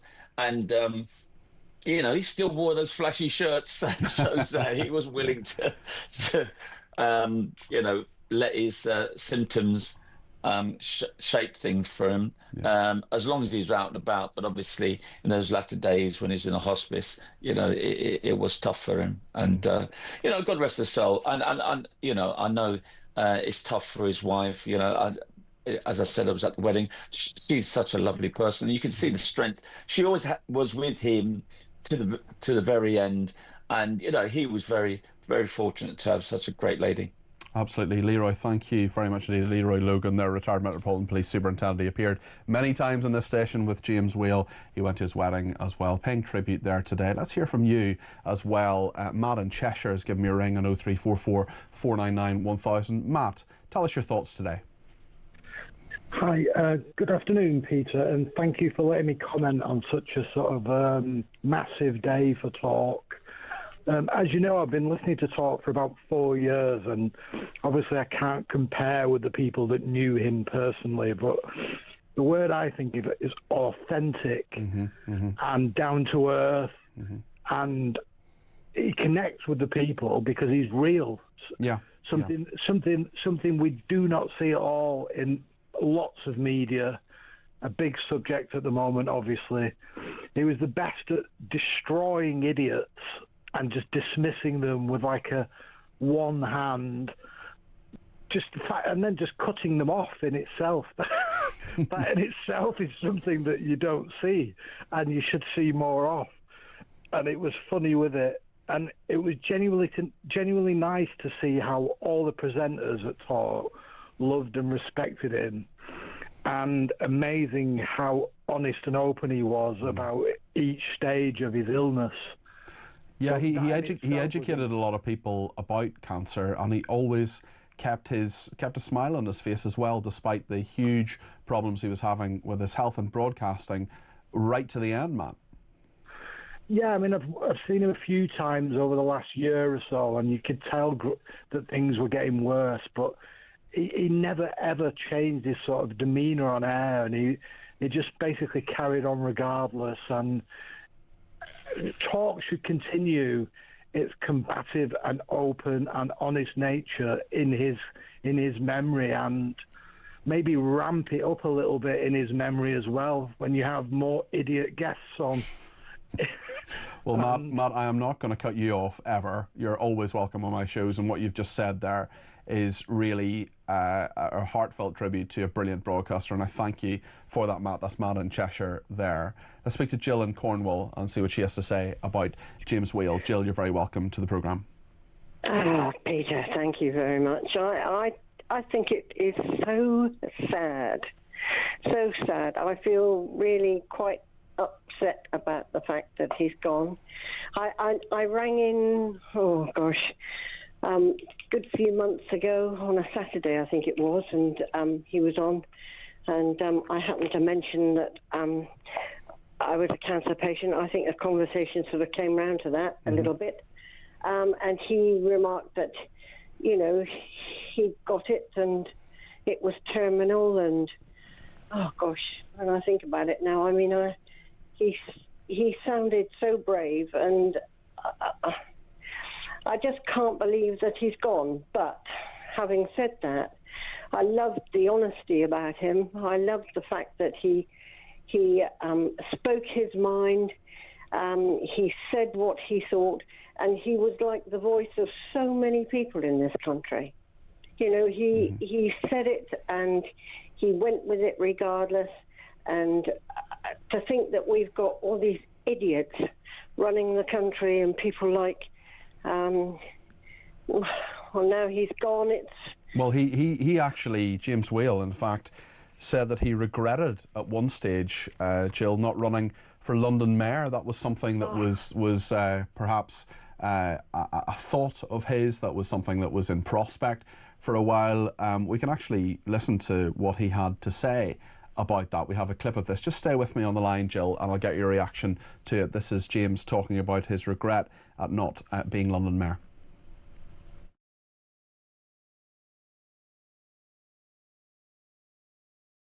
I did the MEP thing, of course, for many, many years, although I'm not sure I took it that seriously. You know, we did talk all those years ago about you running for London Mayor. We ended up with Sadiq. It might have been better if we'd had you, James. That's not my fault, by the way. We were going, my wife at the time were going to LBC, not to LBC, to ITV. And she turned to me And she said, you know, they're taking you seriously. And I said, well, that's good, isn't it? She said, no. You need to decide before you go on air now whether you want to be an MP or you want to be a broadcaster. And I couldn't see why I should, because I'm quite a good broadcaster, and I thought I could be quite a good member of Parliament. And I thought, that's what I want to do. Yeah. And if I do something wrong, if I actually overtread the mark, then sack me or fine me or do something like that. But why should I have freedom taken away? Do you think you would have made a good politician, Jill? Gosh, definitely. Definitely. I think that his honesty and his openness, and he said what so many people wanted to say and feel that we haven't got a voice, no one's listening, but he said it. You could relate to so many things that he spoke about, and I'm so sad that he's gone. Yeah. For many, many reasons, and I think he would have been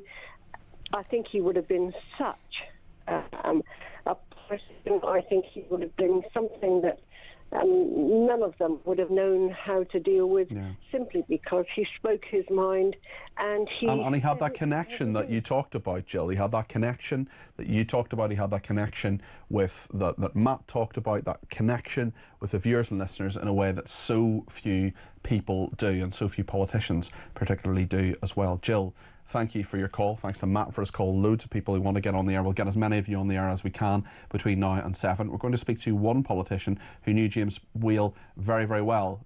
Tom Tugendhat from the Conservatives joins us in just a second. Stay with us.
Danger. With great regret, we bring you the heartbreaking news that our very own James Whale has passed after his terminal cancer battle. He was 74 years old. James Whale began his career way back in 1975 when he pioneered the late-night phone-in. In his time, he hosted numerous shows for ITV, the BBC, finally ending up with us here at Talk Radio in 2016.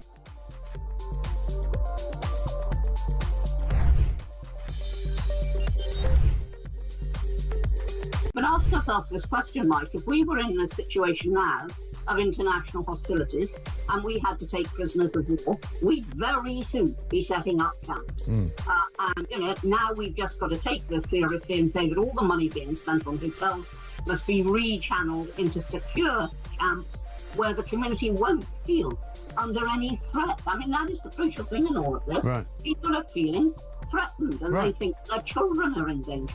Because that's the thing, their children are in danger. Across the UK, on DAB+, on your smart speaker, on your smart TV, and on your side. This is Talk. Lots more to reflect on the life of James Whale between now and 7 o'clock when Kevin O'Sullivan takes over. I want to speak now to Tom Tugendhat MP, the Conservative MP and friend of James Whale. Tom, thanks for joining us this evening. I'm just reflecting on all the interviews I've been doing since 4 o'clock, and there's so many people who are sad today. There's so many people who will really, really miss James Whale. I'm one of them. But so many smiles as well. Tell us about your friendship. Well, funnily enough, I went to see James in the hospice only a few days ago, and you know, it's not an easy thing to do, is it, to say goodbye? But there was a few of us there. We were from various different backgrounds. Some people from broadcasting, me obviously from politics. There was a guy, a friend of his, who'd driven him for 20 years, and I have to say I haven't had that much fun in an awfully long time. It was a great afternoon. We laughed an awful lot. I way overstayed. In fact, we all way overstayed.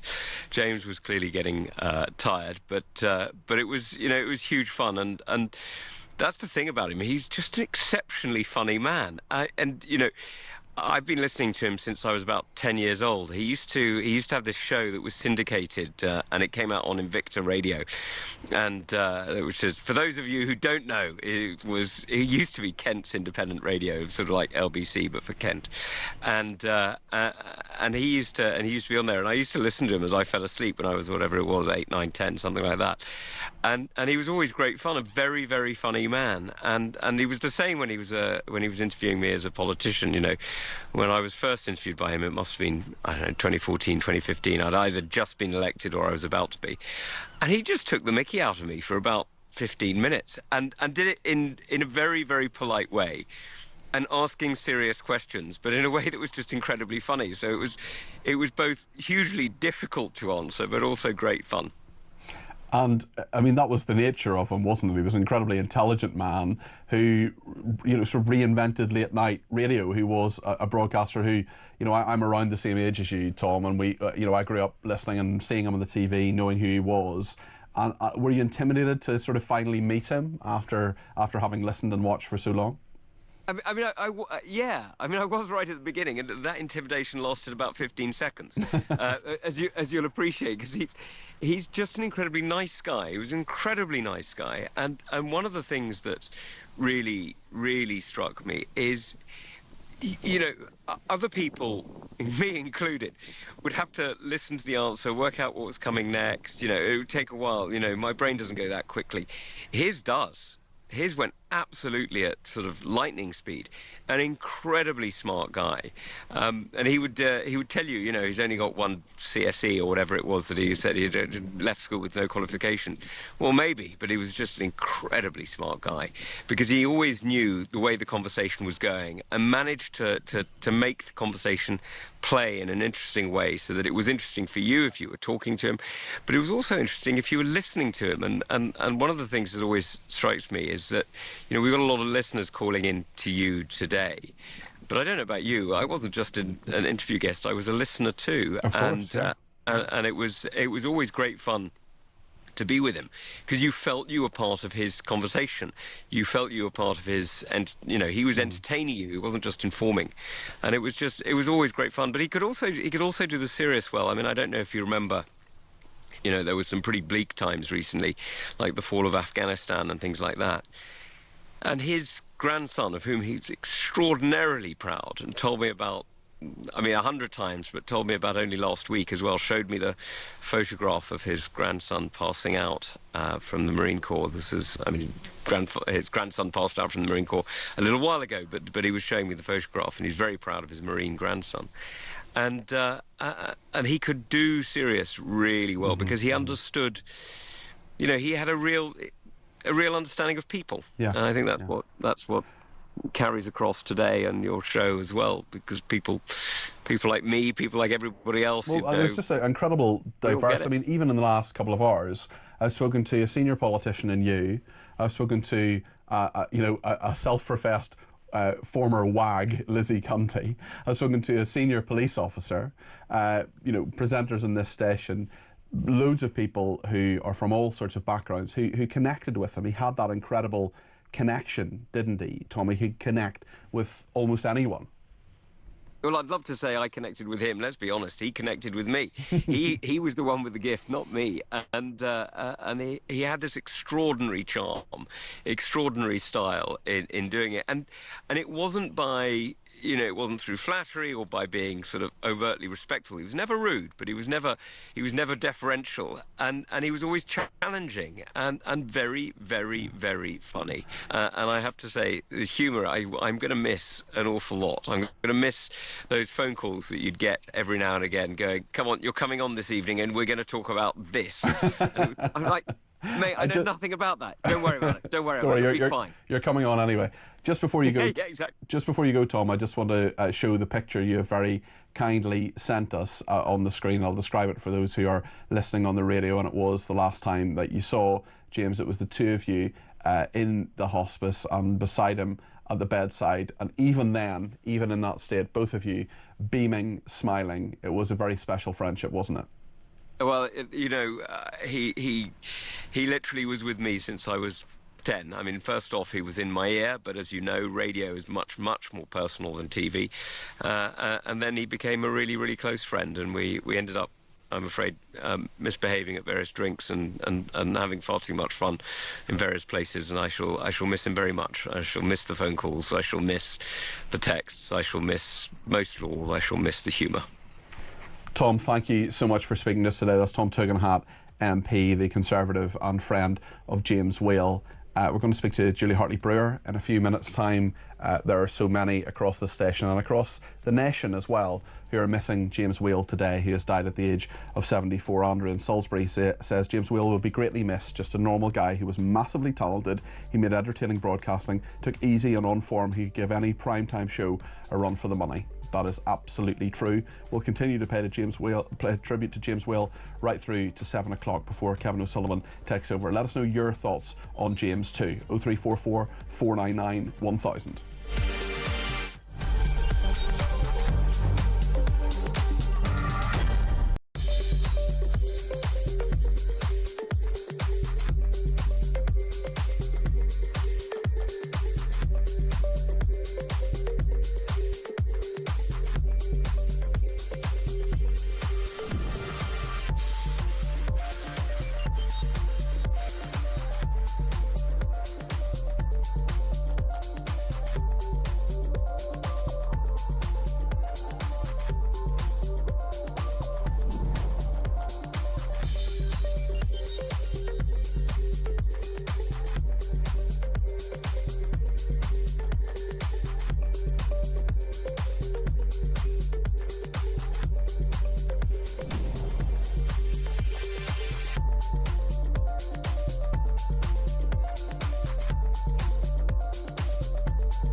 across the UK, on DAB+, on your smart speaker, on your smart TV, and on your side.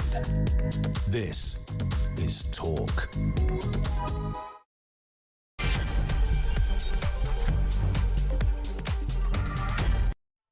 Good evening, it's just gone 6 o'clock. This is Talk Drive. I'm Peter Cardwell. If you haven't heard the news so far, I'm very sad to inform you that our colleague and friend here at Talk, James Whale, has died at the age of 74 after a long battle with terminal cancer. He began his career way back in 1975. James pioneered the late night phone-in. In his time, he hosted numerous shows for various broadcasters for ITV, for the BBC. He came to us at Talk Radio in 2016 and ended his career here. Talk's Mike Graham brings you a moving tribute to the broadcasting legend himself, James Whale. Broadcaster James Whale, MBE, has died, aged 74. James began his remarkable career in the early 1970s when he pioneered a new kind of radio in Britain, the late-night shock jock phone-in.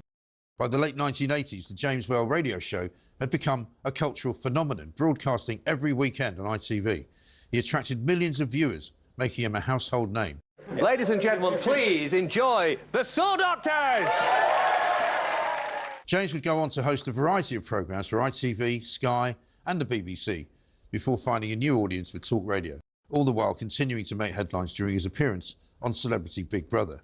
In 2006, after surviving kidney cancer, James launched Kidney Cancer UK, raising hundreds of thousands of pounds. The problems with all cancers is nobody bothers to get checked. And if you get checked early, then you will actually have a much better outcome. But people don't do that.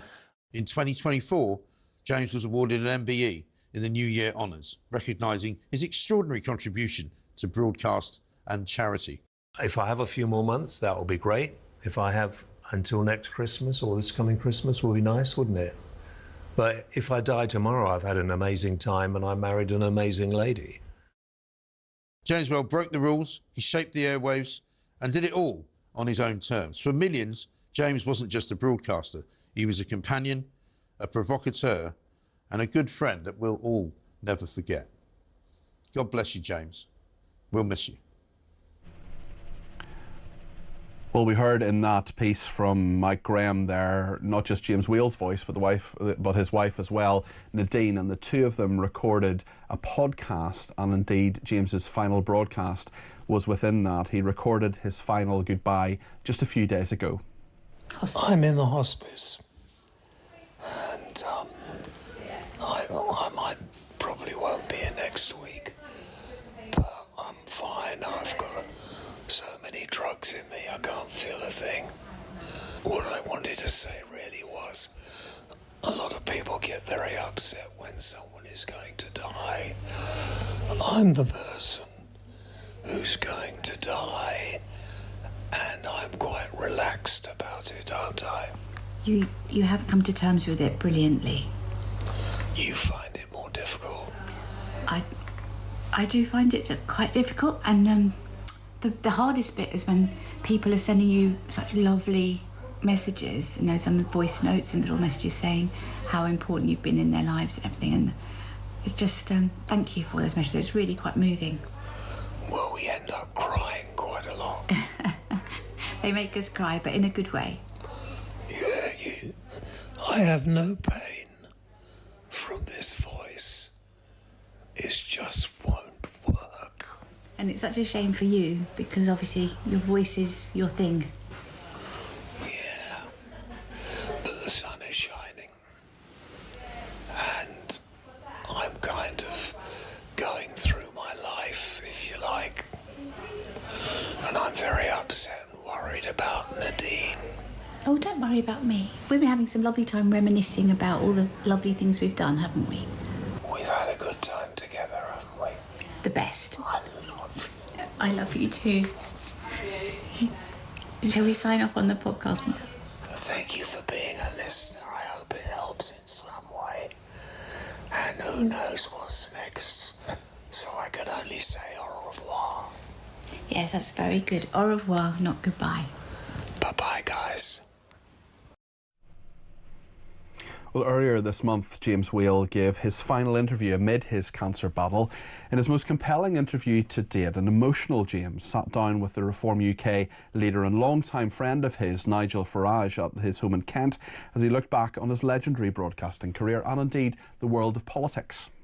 Thanks, Nigel. James, you're a complete star. I hope I've got more than a few weeks, but... Well, so do I. That's really made me... So do I. And you never know, miracles do happen. They do. They do. They do happen. Well, your career's been a miracle. Yeah. Well, it has, considering I had no A-levels, O-levels, CSEs, or even a letter after my name for broadcasting. You said to me the other day, you've never really had a job. I haven't. Well, that was James Whale speaking to Nigel Farage there. There have been so many people here at Talk who have been paying tribute today. In the last couple of hours, we've spoken to politicians, we've spoken to fellow presenters, we've spoken to Lizzie Cundy, we've spoken to so many different people, a former senior officer in the Met, Leroy Logan, who's a friend of James as well. He had a great and diverse range of contacts and friends and guests on the show, and he inspired so many broadcasters, including me, and indeed my fellow Talk presenter, Julia Hartley-Brewer, who joins me now. Julia, good evening on this sad day. Good evening. Do you know what? I've obviously been listening all afternoon and just listening and watching that podcast with James, hearing him whisper is just completely wrong. Yeah. James Whale never whispered. Yeah. That wasn't him. You heard his voice. The life was finally leaving.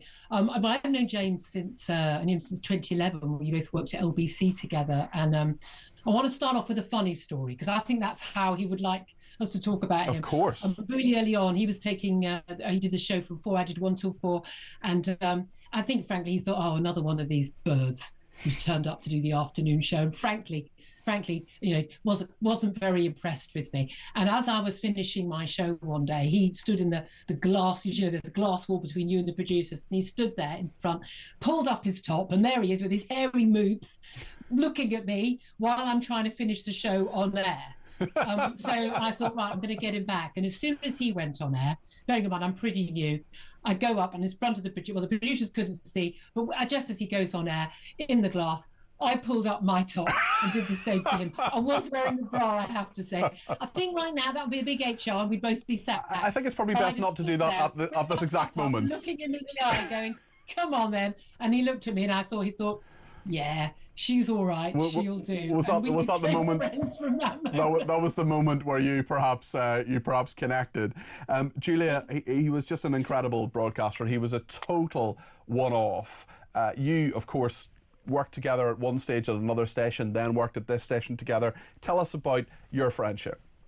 Well, that's it. Look, I mean, the thing, I think that's what I think people really need to understand. He really was a revolutionary. When we talk about him being the father of the phone-in, this is the norm now. We see it on American radio stations and TV stations, and we do it, and other stations do it.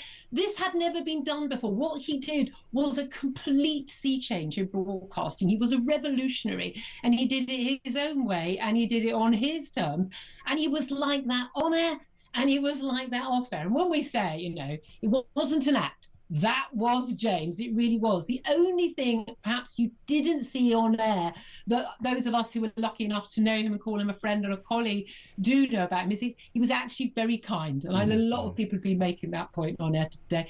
Very kind and very gentle off air. And it was lovely to hear that you earlier and Russell Quirk announcing the sad news on air live that you know how supportive he'd been to you and how helpful. And he was exactly the same to me when I started out my broadcasting career in 2011. I mean, he would take the mic. He was very frustrating, and he would say it as is. He was no stranger to giving you an insult if you deserved it. But he was honest and he cared, and he was like a life force. You know, he was like when he walked in the room, it was like a tornado had hit. But a tornado of sort of fun and just joy and you know, sometimes anger, sometimes, you know, any emotion. But he was larger than life, and he was like that all the time. It was wonderful to be around him. You, of course, worked with him since 2011, but I'm sure you're aware of him before then. Were you a fan of his shows? You saw him on TV. You saw the wackiness, the craziness, the way that he could deal with really quite serious topics, but also the weird and wonderful ones too. Yeah, exactly. I mean, completely mad stuff. I mean, a lot of it was completely off the wall and quite zany and quite sort of, are you going to have a complaint type stuff? Is management going to say something, as we know management often did on occasion? But again, look, he dealt with the most important thing in the world, which was dealing with cancer. And he didn't make it. A lot of, the presenters now who talk about cancer, they often, they talk about it's almost like a set piece thing. He was one of the first people to talk about this really, really openly and say, particularly to people who perhaps wouldn't ever think about getting checks, check things. You've got blood in your urine, you need to go to the doctor, get checked up, you need to save your life. And this was such a big part of his life. And he's got his MBE, which he was so proud of and so well deserved, and far too long in coming, by the way, for his, not just his amazing broadcasting, but also for that amazing charity work he did. And I'm listening to Mike Graham earlier pointing out that when he and the boss and Jeremy Cardwell went to visit him in the hospice, he was talking constantly about how you need to raise money for this hospice. We need to raise more money. He was always thinking about helping other people, and I mean, he was exactly what you saw on air, but he was so much more than that. There were so many more, and there's so many different sides to him. And I was privileged to have met his lovely wife Nadine, and I say the party for his MBE was a party and a half, we can safely say. If you remember it, you probably weren't there. Yeah, exactly. Yeah, I mean, I've got to be honest, the next day was a little bit of a struggle. I'm not going to lie. But for all of us. But the love that was there for him, and there are celebrities, but he didn't have celebrity friendships. He didn't have people who he just went, he went to the opening of an envelope and they just pretended to be friends. They were proper friends. They were with him through the good times and the bad. They were with him when he was in hospital. They were with him when he'd lost a job, or they were there by his side. And you're picturing right now the wonderful woman, Lizzie Cundy, who's a fantastically close friend, but Nadine, his wife, his second wife, just the loveliest, warmest person. And you cannot fail to feel the love and the warmth between them. And I think that's a real. Says an awful lot about him, a real tribute to him, that he was able to find love again after losing his first wife to lung cancer, but also that so many people felt so fond of him. Yes, yes. He just, he exuded it, and he got it all back as well. The love, the warmth, and just the fun of James Whale. Thank you to Julie Hartley-Brewer there, paying tribute to our colleague here, James Whale, 74 years old and sadly no longer with us, but a great legacy that will live on in every day and every moment of this station. He's part of this station's DNA, James Whale, who's died at the age of 74.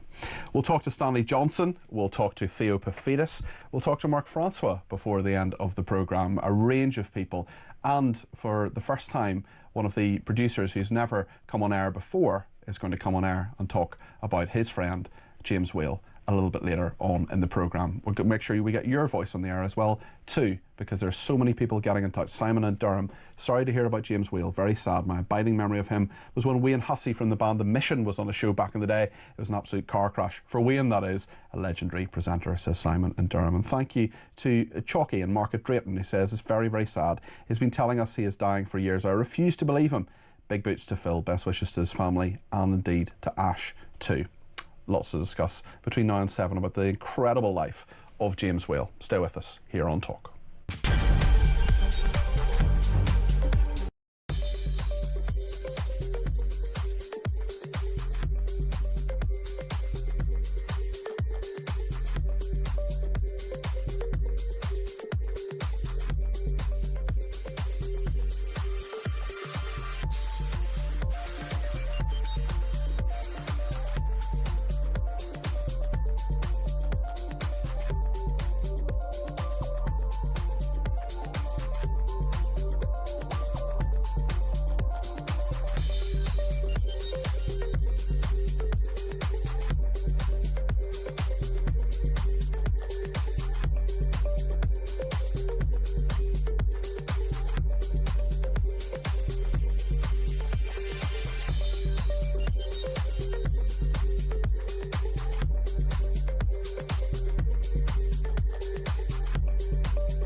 With great regret, we bring you the heartbreaking news that our very own James Whale has passed after his terminal cancer battle. He was 74 years old. James Whale began his career way back in 1975 when he pioneered the late-night phone-in. In his time, he hosted numerous shows for ITV, the BBC, finally ending up with us here at Talk Radio in 2016.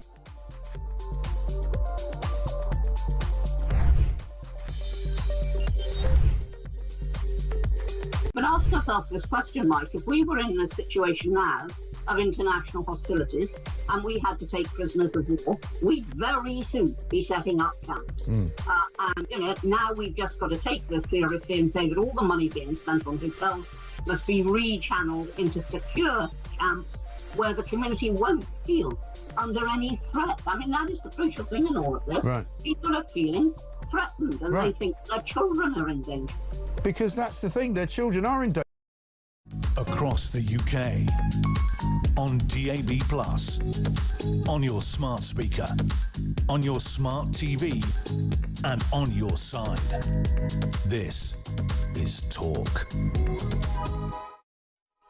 Stanley Johnson, the author, former MEP, was a great friend of James Whale and joins us now. Stanley, thank you for joining us this evening. It's a sad evening, but so many people have such fond and fun memories of James Whale. What are yours? I was just listening to Julia Hartley-Brewer, and I found myself, how should I put it, almost overcome with emotion. Of course, I can't pull up my top as Julia described it, but I do think that he was a totally special man. And why do I think that? Because in many ways we started from a different point of view. I mean, I've been what you might call an environmentalist the whole of my life, and bang on about that. And James, of course, and together with Mike Graham, always gave me a very hard time if I came on air, and he didn't let you get away with what you might call mushy thinking about the environment. That said, he was an immensely courteous and kind man, and I remember a day when I had a really long interview with him, and I brought along with me a wonderful woman called Linda Ball, and Linda Ball has set up a fantastic business trying to recycle plastic, and it really is in the forefront of trying to deal with that. And James could not have been more sympathetic and more interesting in everything he said. And yes, I do join those who have expressed their deepest sorrow tonight.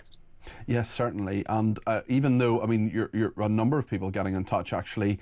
And I've interviewed a few people over the course of this programme even who said, look, we strongly disagreed on many things. I mean, I know, Stanley, how fundamental environmentalism is to you. I also know how fundamental being against that and not having the same views was to James Whale. Yet here you are paying tribute to him. You respected each other despite the fact that you disagreed.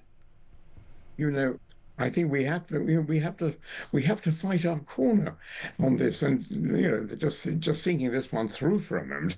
This is a terribly crucial moment. We're talking about James Whale, not about environmentalism, but actually we've got to be out there realizing that there are many people who are going to be following in James and Whale's footsteps, and we have to learn from them.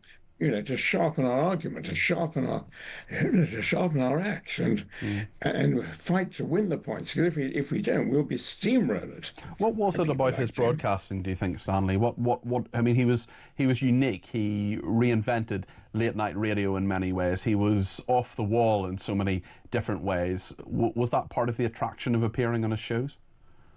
Well, I think it was. I think that he had a down to earthness, which frankly you just have to admire. He carried an audience, and he carried me often, even when, as you say, I fundamentally disagreed with what he was saying. Sometimes you have to just say to yourself, look, it's such fun being with him. It doesn't matter if you lose the argument. Absolutely. Stanley, when you look back on those interactions you had, on the friendship you had with James Whale, how will you think of him? I think of him as a deeply sympathetic man. Of course, I know the background. I know how hard he worked to get where he was. And for someone like me, who has had a lot of advantages, let's face it, it's always salutary to realize that there are people who've worked much harder than I've ever worked to get where they get. Thank you, Stanley Johnson. Really appreciate you joining us on Talk this evening. Stanley Johnson there, friend of James Whale, author, former MEP as well, and of course father of the former Prime Minister Boris Johnson as well.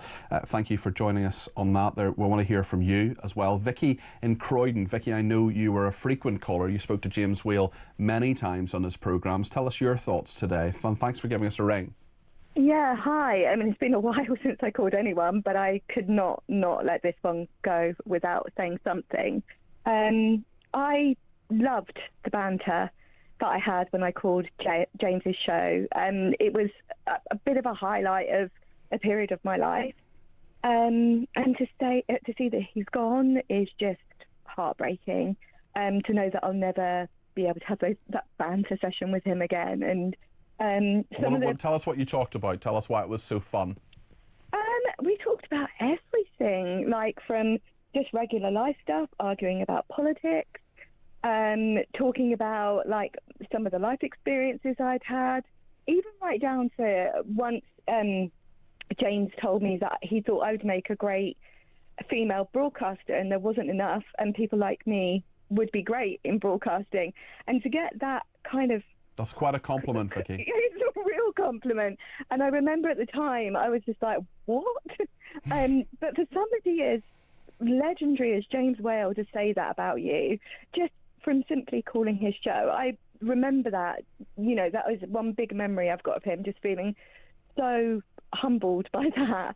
So, but it, you know, I used to laugh with him and Ash about coming into the studio and cutting Ash's hair.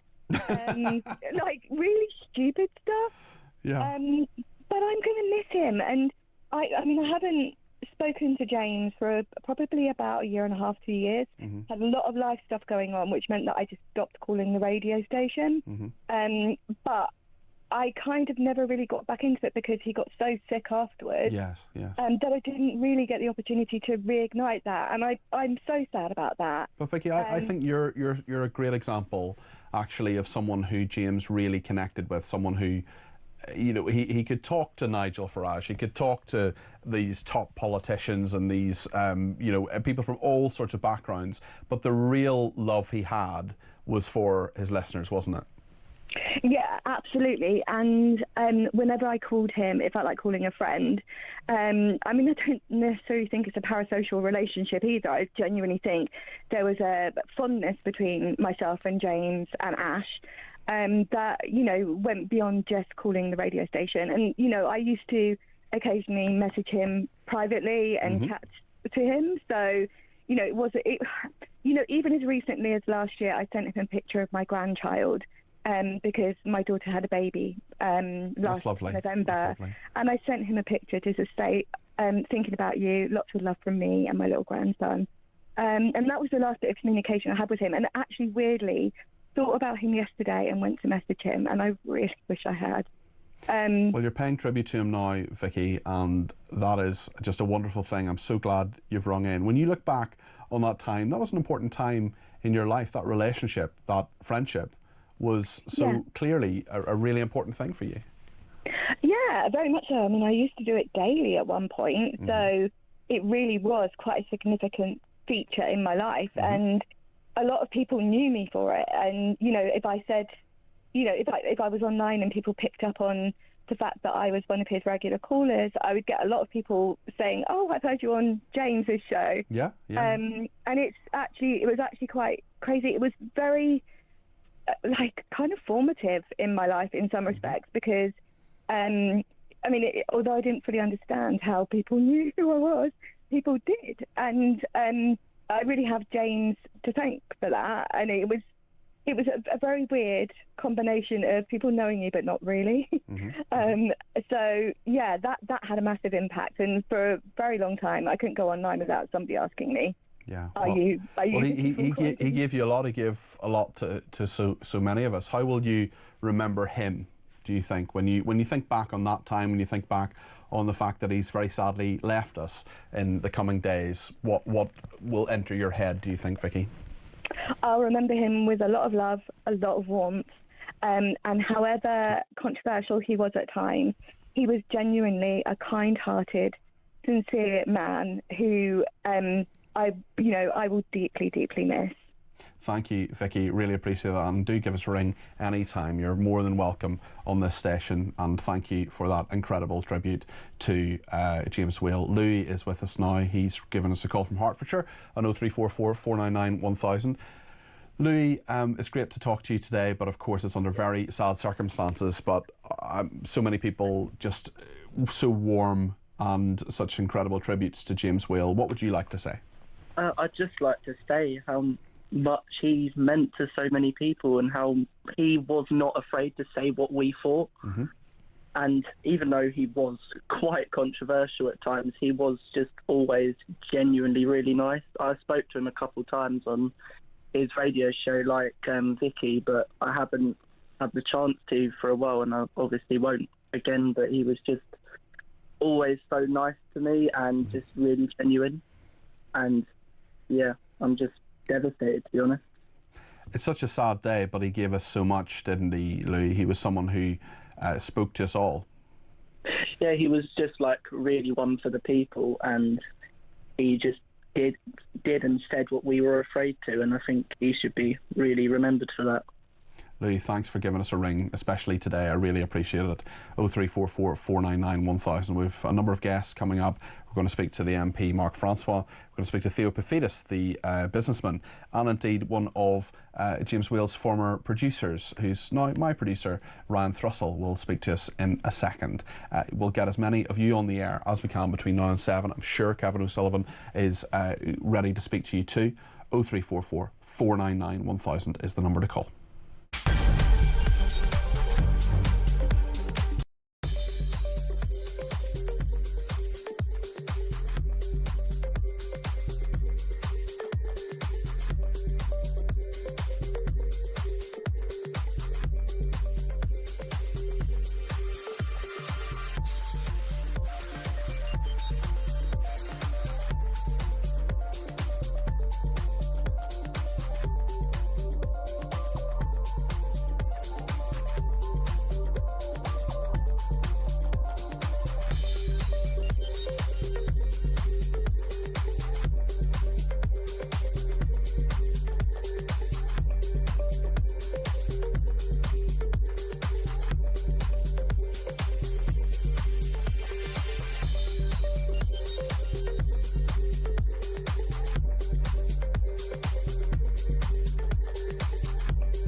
Across the UK, on DAB+, on your smart speaker, on your smart TV, and on your side.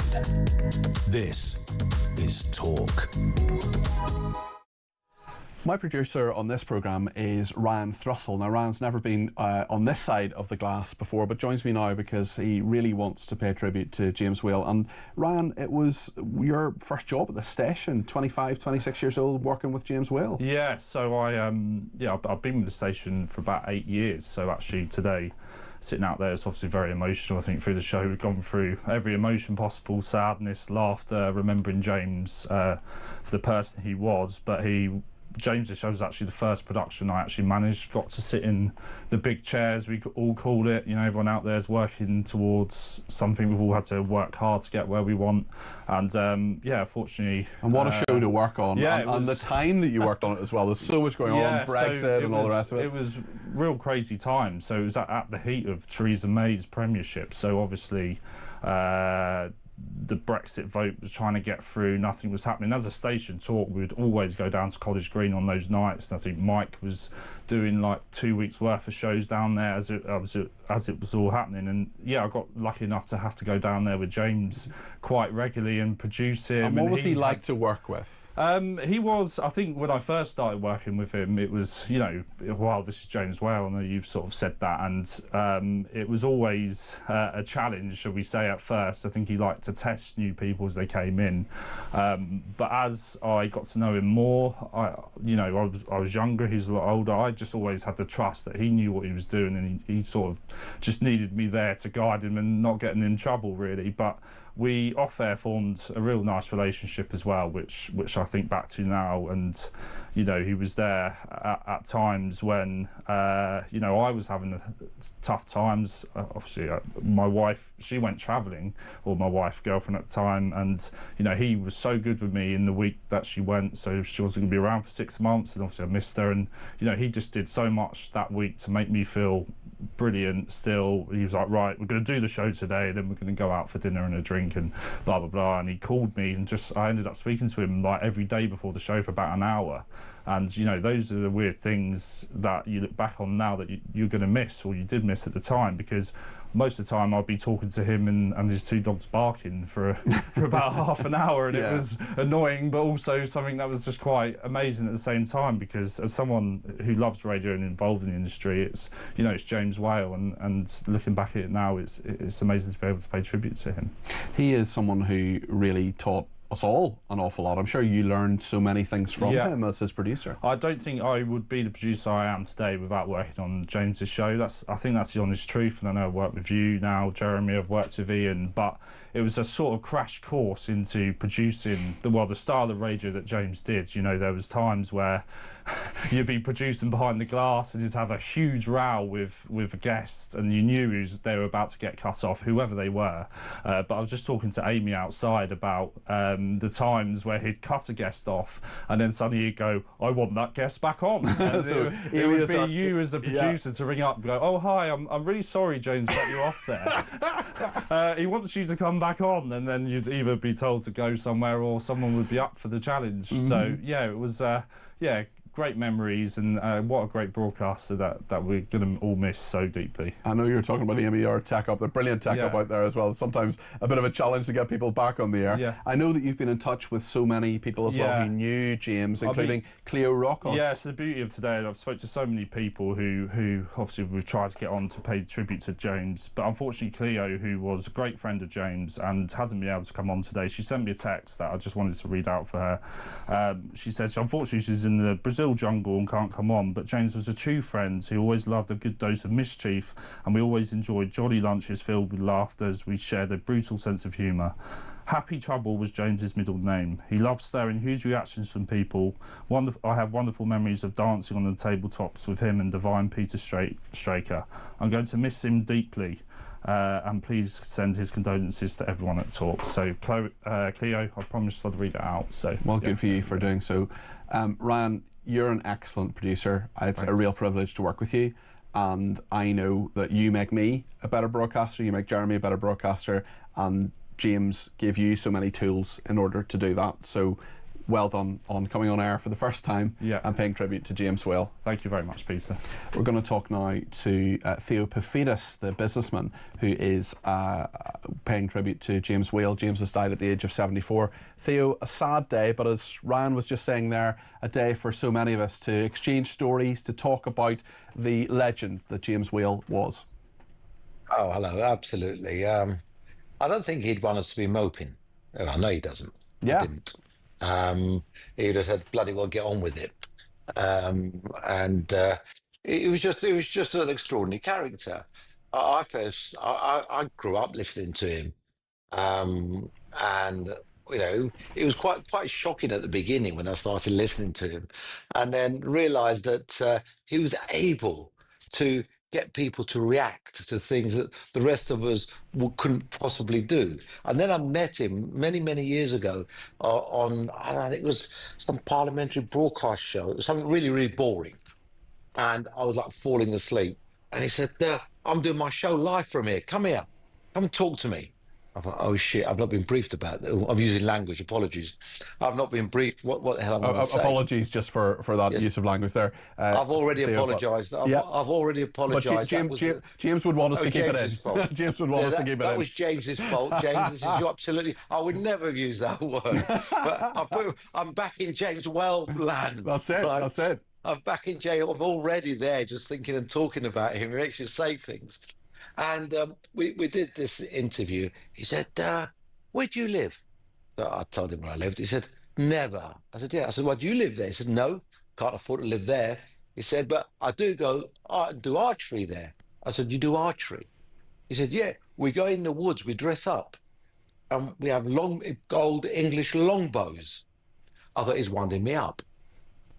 Anyway, he said, we do it on a Sunday morning. He said, give me your number. He said, and I'll text you the address. Come down. So I thought, right, why am I going to go and do archery with James Well? With James Well. And it was the dressing up that worried me, I've got to be honest. Cause, what was the dressing up of, Theo? Yeah, well, it was dressing up like for the period. Okay, right? okay. Well, the old English longbows. Anyway, so this was in the woods in Surrey. And I remember saying to my wife that morning, I'm going to go into the woods with that broadcaster, James Well. You know, the one on the radio? She said, what do you mean you're going into the woods with him? Yeah, he does archery not far away from me. He's invited me to go down first thing Sunday morning. And she thought I'd flipped, or it was another story for going and doing something I wasn't prepared to tell her about. Anyway, I turned up, and I've got to be honest with you, it was like a who's who of well-known people. Okay. And he never told me that. Yes.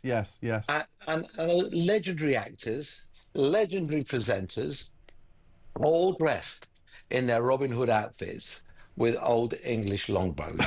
I'd never draw one of these. I thought, what is going on here? That's a bit surreal, isn't it?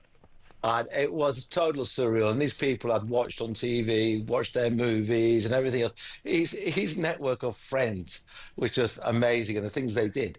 And I did that with him for years and years. And we became such good friends. We holidayed together. And he would always say the things that we were all thinking. Like that word I just used earlier. I shan't repeat it again and again. I apologise to the listeners. That's okay. I'm sure they've heard it before. But he would always say the things that were in our mind. And we didn't have a way of... I would have the confidence to be able to say it in the right way. But coming out of James Well's mouth, it always seemed to be okay and accepted. And he was absolutely anti-woke. I think those of you that know him, he was not a woke individual. And he had such a great way of explaining things.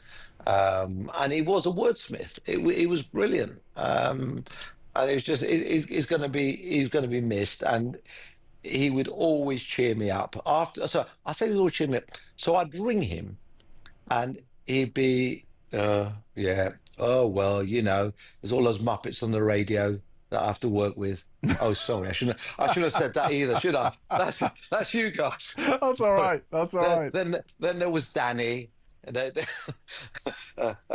and then there was Ash. Yeah.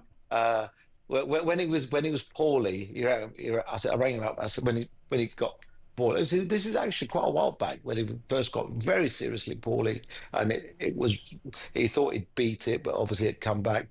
And I rang him and he said, "You'll never guess." I said, "What?" So he said, "That Danny, he's only taken me off the bloody radio." Oh, done it again. Sorry. He's only taken me off the radio. I said, "What do you mean he's taking you off the radio?" He said, "He's taking me off the radio." I said, "Well, why is he taking you off the radio, James?" He said, "Well, because I'm taking drugs from obviously my cancer, and he thinks I can't be trusted. I said, well, can you? I thought he can't be trusted at the best of times. So I thought, oh, and he was going off. So I rang Danny about a day later. I said, what's happening? He said, no. He said, we got to give him time to get used to his medication. Yes. Because it was very, very strong medication. He said, and it just isn't right for him. We haven't fired him. Oh, yeah. He said, I've been fired. He hadn't been fired. He just couldn't wait to get back on that radio. He loved it. And then he came. He absolutely loved it. He loved it. He loved talking to people, anybody. And he had a great generosity of spirit as well. I mean, he always, as tough as he could be and direct and confrontationist as he could be, he could really also be a real sweetheart. Yeah. Which I've also seen which you will, of course, remember. Theo, thank you so much for paying tribute to James Whale today. That was a fun interview, and the sense of fun that James Whale had just came through in Theo's memories there. That was lovely. Theo Paphitis there, friend of James Whale. Loads of people getting in touch. Let me just try to reflect, perhaps more than, perhaps not as much as I should have today. I'm sorry we haven't got as many of your tributes on air, but it's a really big day. There's so many people who want to pay tribute to James Whale, and that is just absolutely tribute to the strength of his character, his broadcasting, and the man he was. Mark in Liverpool says, James gave so much to so many. He shone light where there was darkness.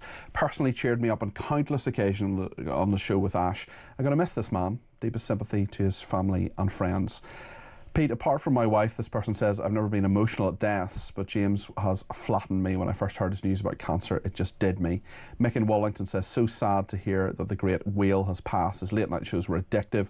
Lots of common sense, love, laugh, bravery, loyalty, patriotism. R.I.P. James, says Mick in Wallington. Hi Peter, says this person, I'm so sorry to hear the sad news that James Whale has passed. I used to listen to his radio show in the 80s and he was amazing. Lots of celebrities have passed on.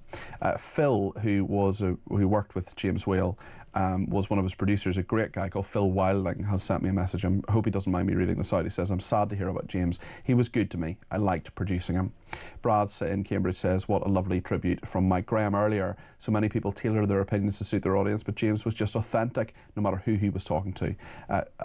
This person says, sorry for the loss of the wonderful James Whale. Certain that many talk presenters will be affected. Sending condolences to all at Talk. Heather says, James Whale will be with us in our hearts always. We remember him always, our dear sweet friend. Peace be with you all. Love, Heather.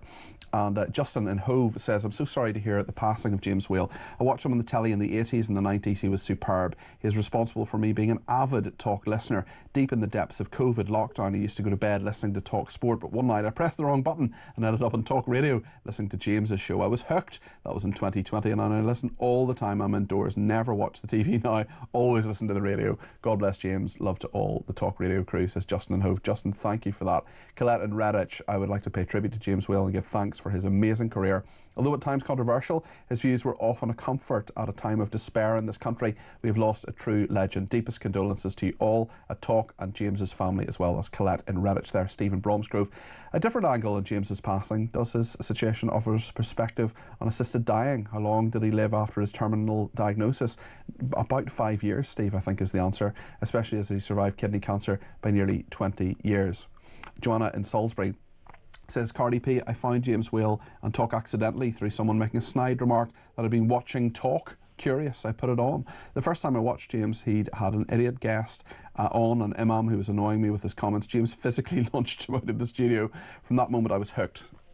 How had I missed him all my life? Best wishes to Nadine and all at Talk. A sad day, says Joanna in Salisbury. And another person says, I'm very sorry to hear of James's sad parting. I fell in love with him a long time ago when I first detected his I don't give a hoot what they think, I will stick to what I know is right attitude. He was probably the first anti-woke merchant and he did it very well. R.I.P. James.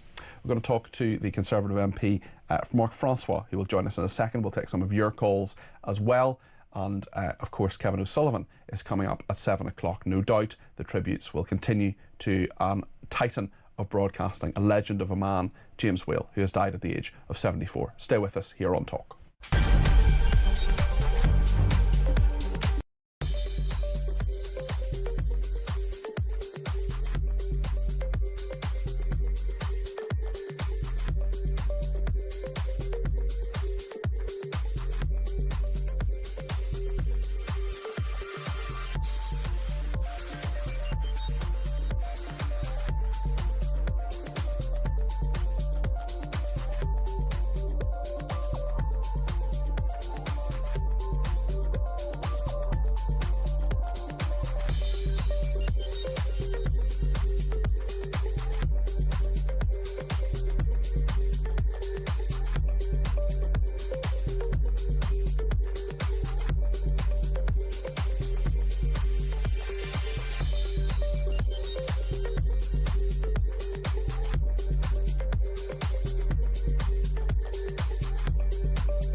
tonight, we bring you the heartbreaking news that our very own James Whale has passed after his terminal cancer battle. He was 74 years old. James Whale began his career way back in 1975 when he pioneered the late-night phone-in. In his time, he hosted numerous shows for ITV, the BBC, finally ending up with us here at Talk Radio in 2016.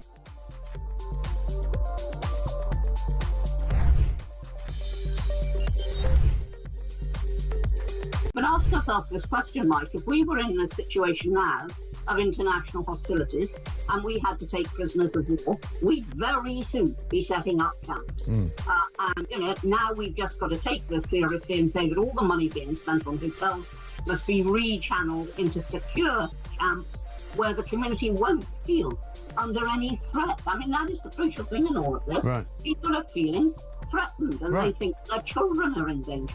Because that's the thing, their children are in. Across the UK, on DAB+, on your smart speaker, on your smart TV, and on your side. This is Talk. Mark Francois is a Conservative MP and joins me now. Mark, what a day, my goodness, a sad day, but when we look back on your relationship with James Whale, it wasn't always necessarily the most friendly. You were, of course, someone who clashed with him vehemently when James was a Remainer. You, of course, an arch Brexiteer and always have been. And then he changed his mind. Just talk us through the fact that you came on a number of occasions, tried to persuade him, failed, and then he was persuaded of your arguments. Well, thank you, Peter. I if I may, to begin with, my sincere condolences to you and Ash and everyone at Talk. I know how much James was loved on the station, so my heart goes out to you. Thank you. My sincere condolences. It's true. I mean, the first time we ever had an interview would have been around a decade or so ago, in the midst of all the battles around the Brexit referendum. And it's probably true to say we had a row. You know, he, as you rightly characterised it, at that time he was a passionate Remainer, I was a passionate Brexiteer, and we respectfully, but we well and truly crossed swords. And but I realised, you know, this was a guy to be reckoned with. He could make and sustain an argument. But I think after that, you know, he clearly didn't bear a grudge, and he very kindly had me on a number of times down the years, and over time, I'm sure it was nothing to do with me, but over time he began to change his view, and I think by the end he was a leaver. Yeah. What was the tension in that relationship like? You're saying, of course, that you became friends, you got on well, he kept inviting you back to a station, so clearly you were happy to have the argument, but you built a friendship as well, didn't you? Yeah, I mean, if it's not presumptuous, I would like to say that, yes, because he's someone I respected, and some people have kindly said down the years I'm fairly straight talking. Yes, you are. Well, you know, I'm not as straight talking as James was. I don't think anybody was. You know, what you saw was what you got. And if he agreed with you, he said so. And if he didn't agree with you, he said so. And I think that's one of the reasons that his viewers loved him. He was plain speaking, direct and to the point. And, you know, he challenged people's arguments. He tested those arguments on behalf of the viewer. But, you know, he always gave you a chance to have your say. He wasn't one of those people that, you know, talked over his guests. You know, he was scrupulous, in my experience, about letting you put your side of view, even if he didn't agree with it. And, you know, I think that's one of the reasons he was respected. And when you look back on his broadcasting career, he was someone who you knew in the last decade or so of his life. But of course, he spent half a century on television and radio. A Lifetime of Nighttime was the name of the documentary we put together here at Talk. And he was a really exceptional broadcaster, a one-off as well, who we all had the privilege to know. Yes, I mean, you know, and he at one time he worked at BBC Essex, my local BBC radio station, for some years. So he had an incredibly, you know, varied career. I think his first ever, sort of DJing thing was on Top Shop Radio. That's I right. think, actually. That's right. I read that today. Yeah. What a way to start. And he did lots of different shows, lots of different formats. But was incredibly popular and always managed to engage the attention of his listeners, and his viewing figures, reflected that. And if I may, with his illness, he was unbelievably courageous, incredibly stoic, no self-pity there at all, and raised a great deal of money for kidney cancer UK, raised the awareness of the disease. So here was a man, with God-given talents, but also a man of great courage, and that MBE was absolutely deserved. You're absolutely right. You're absolutely right. Listen, thank you for speaking to us. That's Mark Francois, the Conservative MP there. Really appreciate that. Really appreciate everybody who's contributed to this show today. Let's hear one more call from Richard in Bristol. Richard, you're very welcome to the programme. What would you like to say about James Whale? Yeah, good evening, Peter. I first remember James back in the 80s. And I can remember him cutting me off on the show, which was something we all enjoyed. He cut you off? He did, yeah. And I think we all kind of enjoyed that. We always wanted to, say something to James and get cut off by James. It was kind of like a badge of honour. Yeah.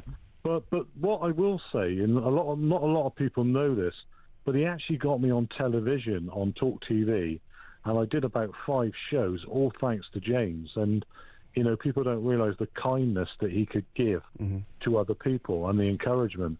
And he really did encourage me. In fact, I think today he'd probably be saying to us, don't be miserable, because that's one thing he said to me. I remember looking at him and saying, "Oh, James, I'm so sorry." And he said to me, "Don't worry about me." And I remember him saying that quite firmly to me. "Don't go worrying about me. I'll be fine." And I think, it's my condolences with everyone. My condolences to Ash, all of the team, and to Chuck, and especially to Nadine at this time. Well, listen, thanks, Richard. I really appreciate that. I appreciate you ringing in. I appreciate everybody who has got in touch. I'm sorry I can't read out all the messages. We just haven't had time, and there are lots more callers as well who wanted to get on the air as well. I'm sure when Kevin O'Sullivan comes on between 7 and 10, there will be many, many more tributes to James Whale. And of course, Kevin's here on the other side of the news between 7 and 10. I'm going to be back tomorrow, indeed all this week, on Talk Drive as well. Kevin, or should I say Brill Cream Boy, you're very welcome to the studio. That's right. We used to have those rows every night. That, so people will remember that when I did 7 to 10, and I used to do the handover with James, and he would come on at 10 p.m. And we used to have these volcanic rows. I do remember that. Which was sort of quite real in a way. I mean, he did get on my James could be very irritating, and he knew it. So can I be. No, I won't have it said. And so we had these volcanic rows every night. And they got quite nasty. The boss said to me, I think you'll have toned it down. And I said, well, tell them to shut up. Anyway, so we used to get like 200,000 views on Twitter. So after about 3 or 4 days of this, he rang me up one morning and said, have you seen the numbers we're getting on these arguments we're having? And I go, yeah. He said, we've got to keep it up. So every night we'd have these confected arguments in order to get big audiences. Set my show up nicely, but sort of story. I mean, I was thinking about James, today, obviously a lot. Yes. And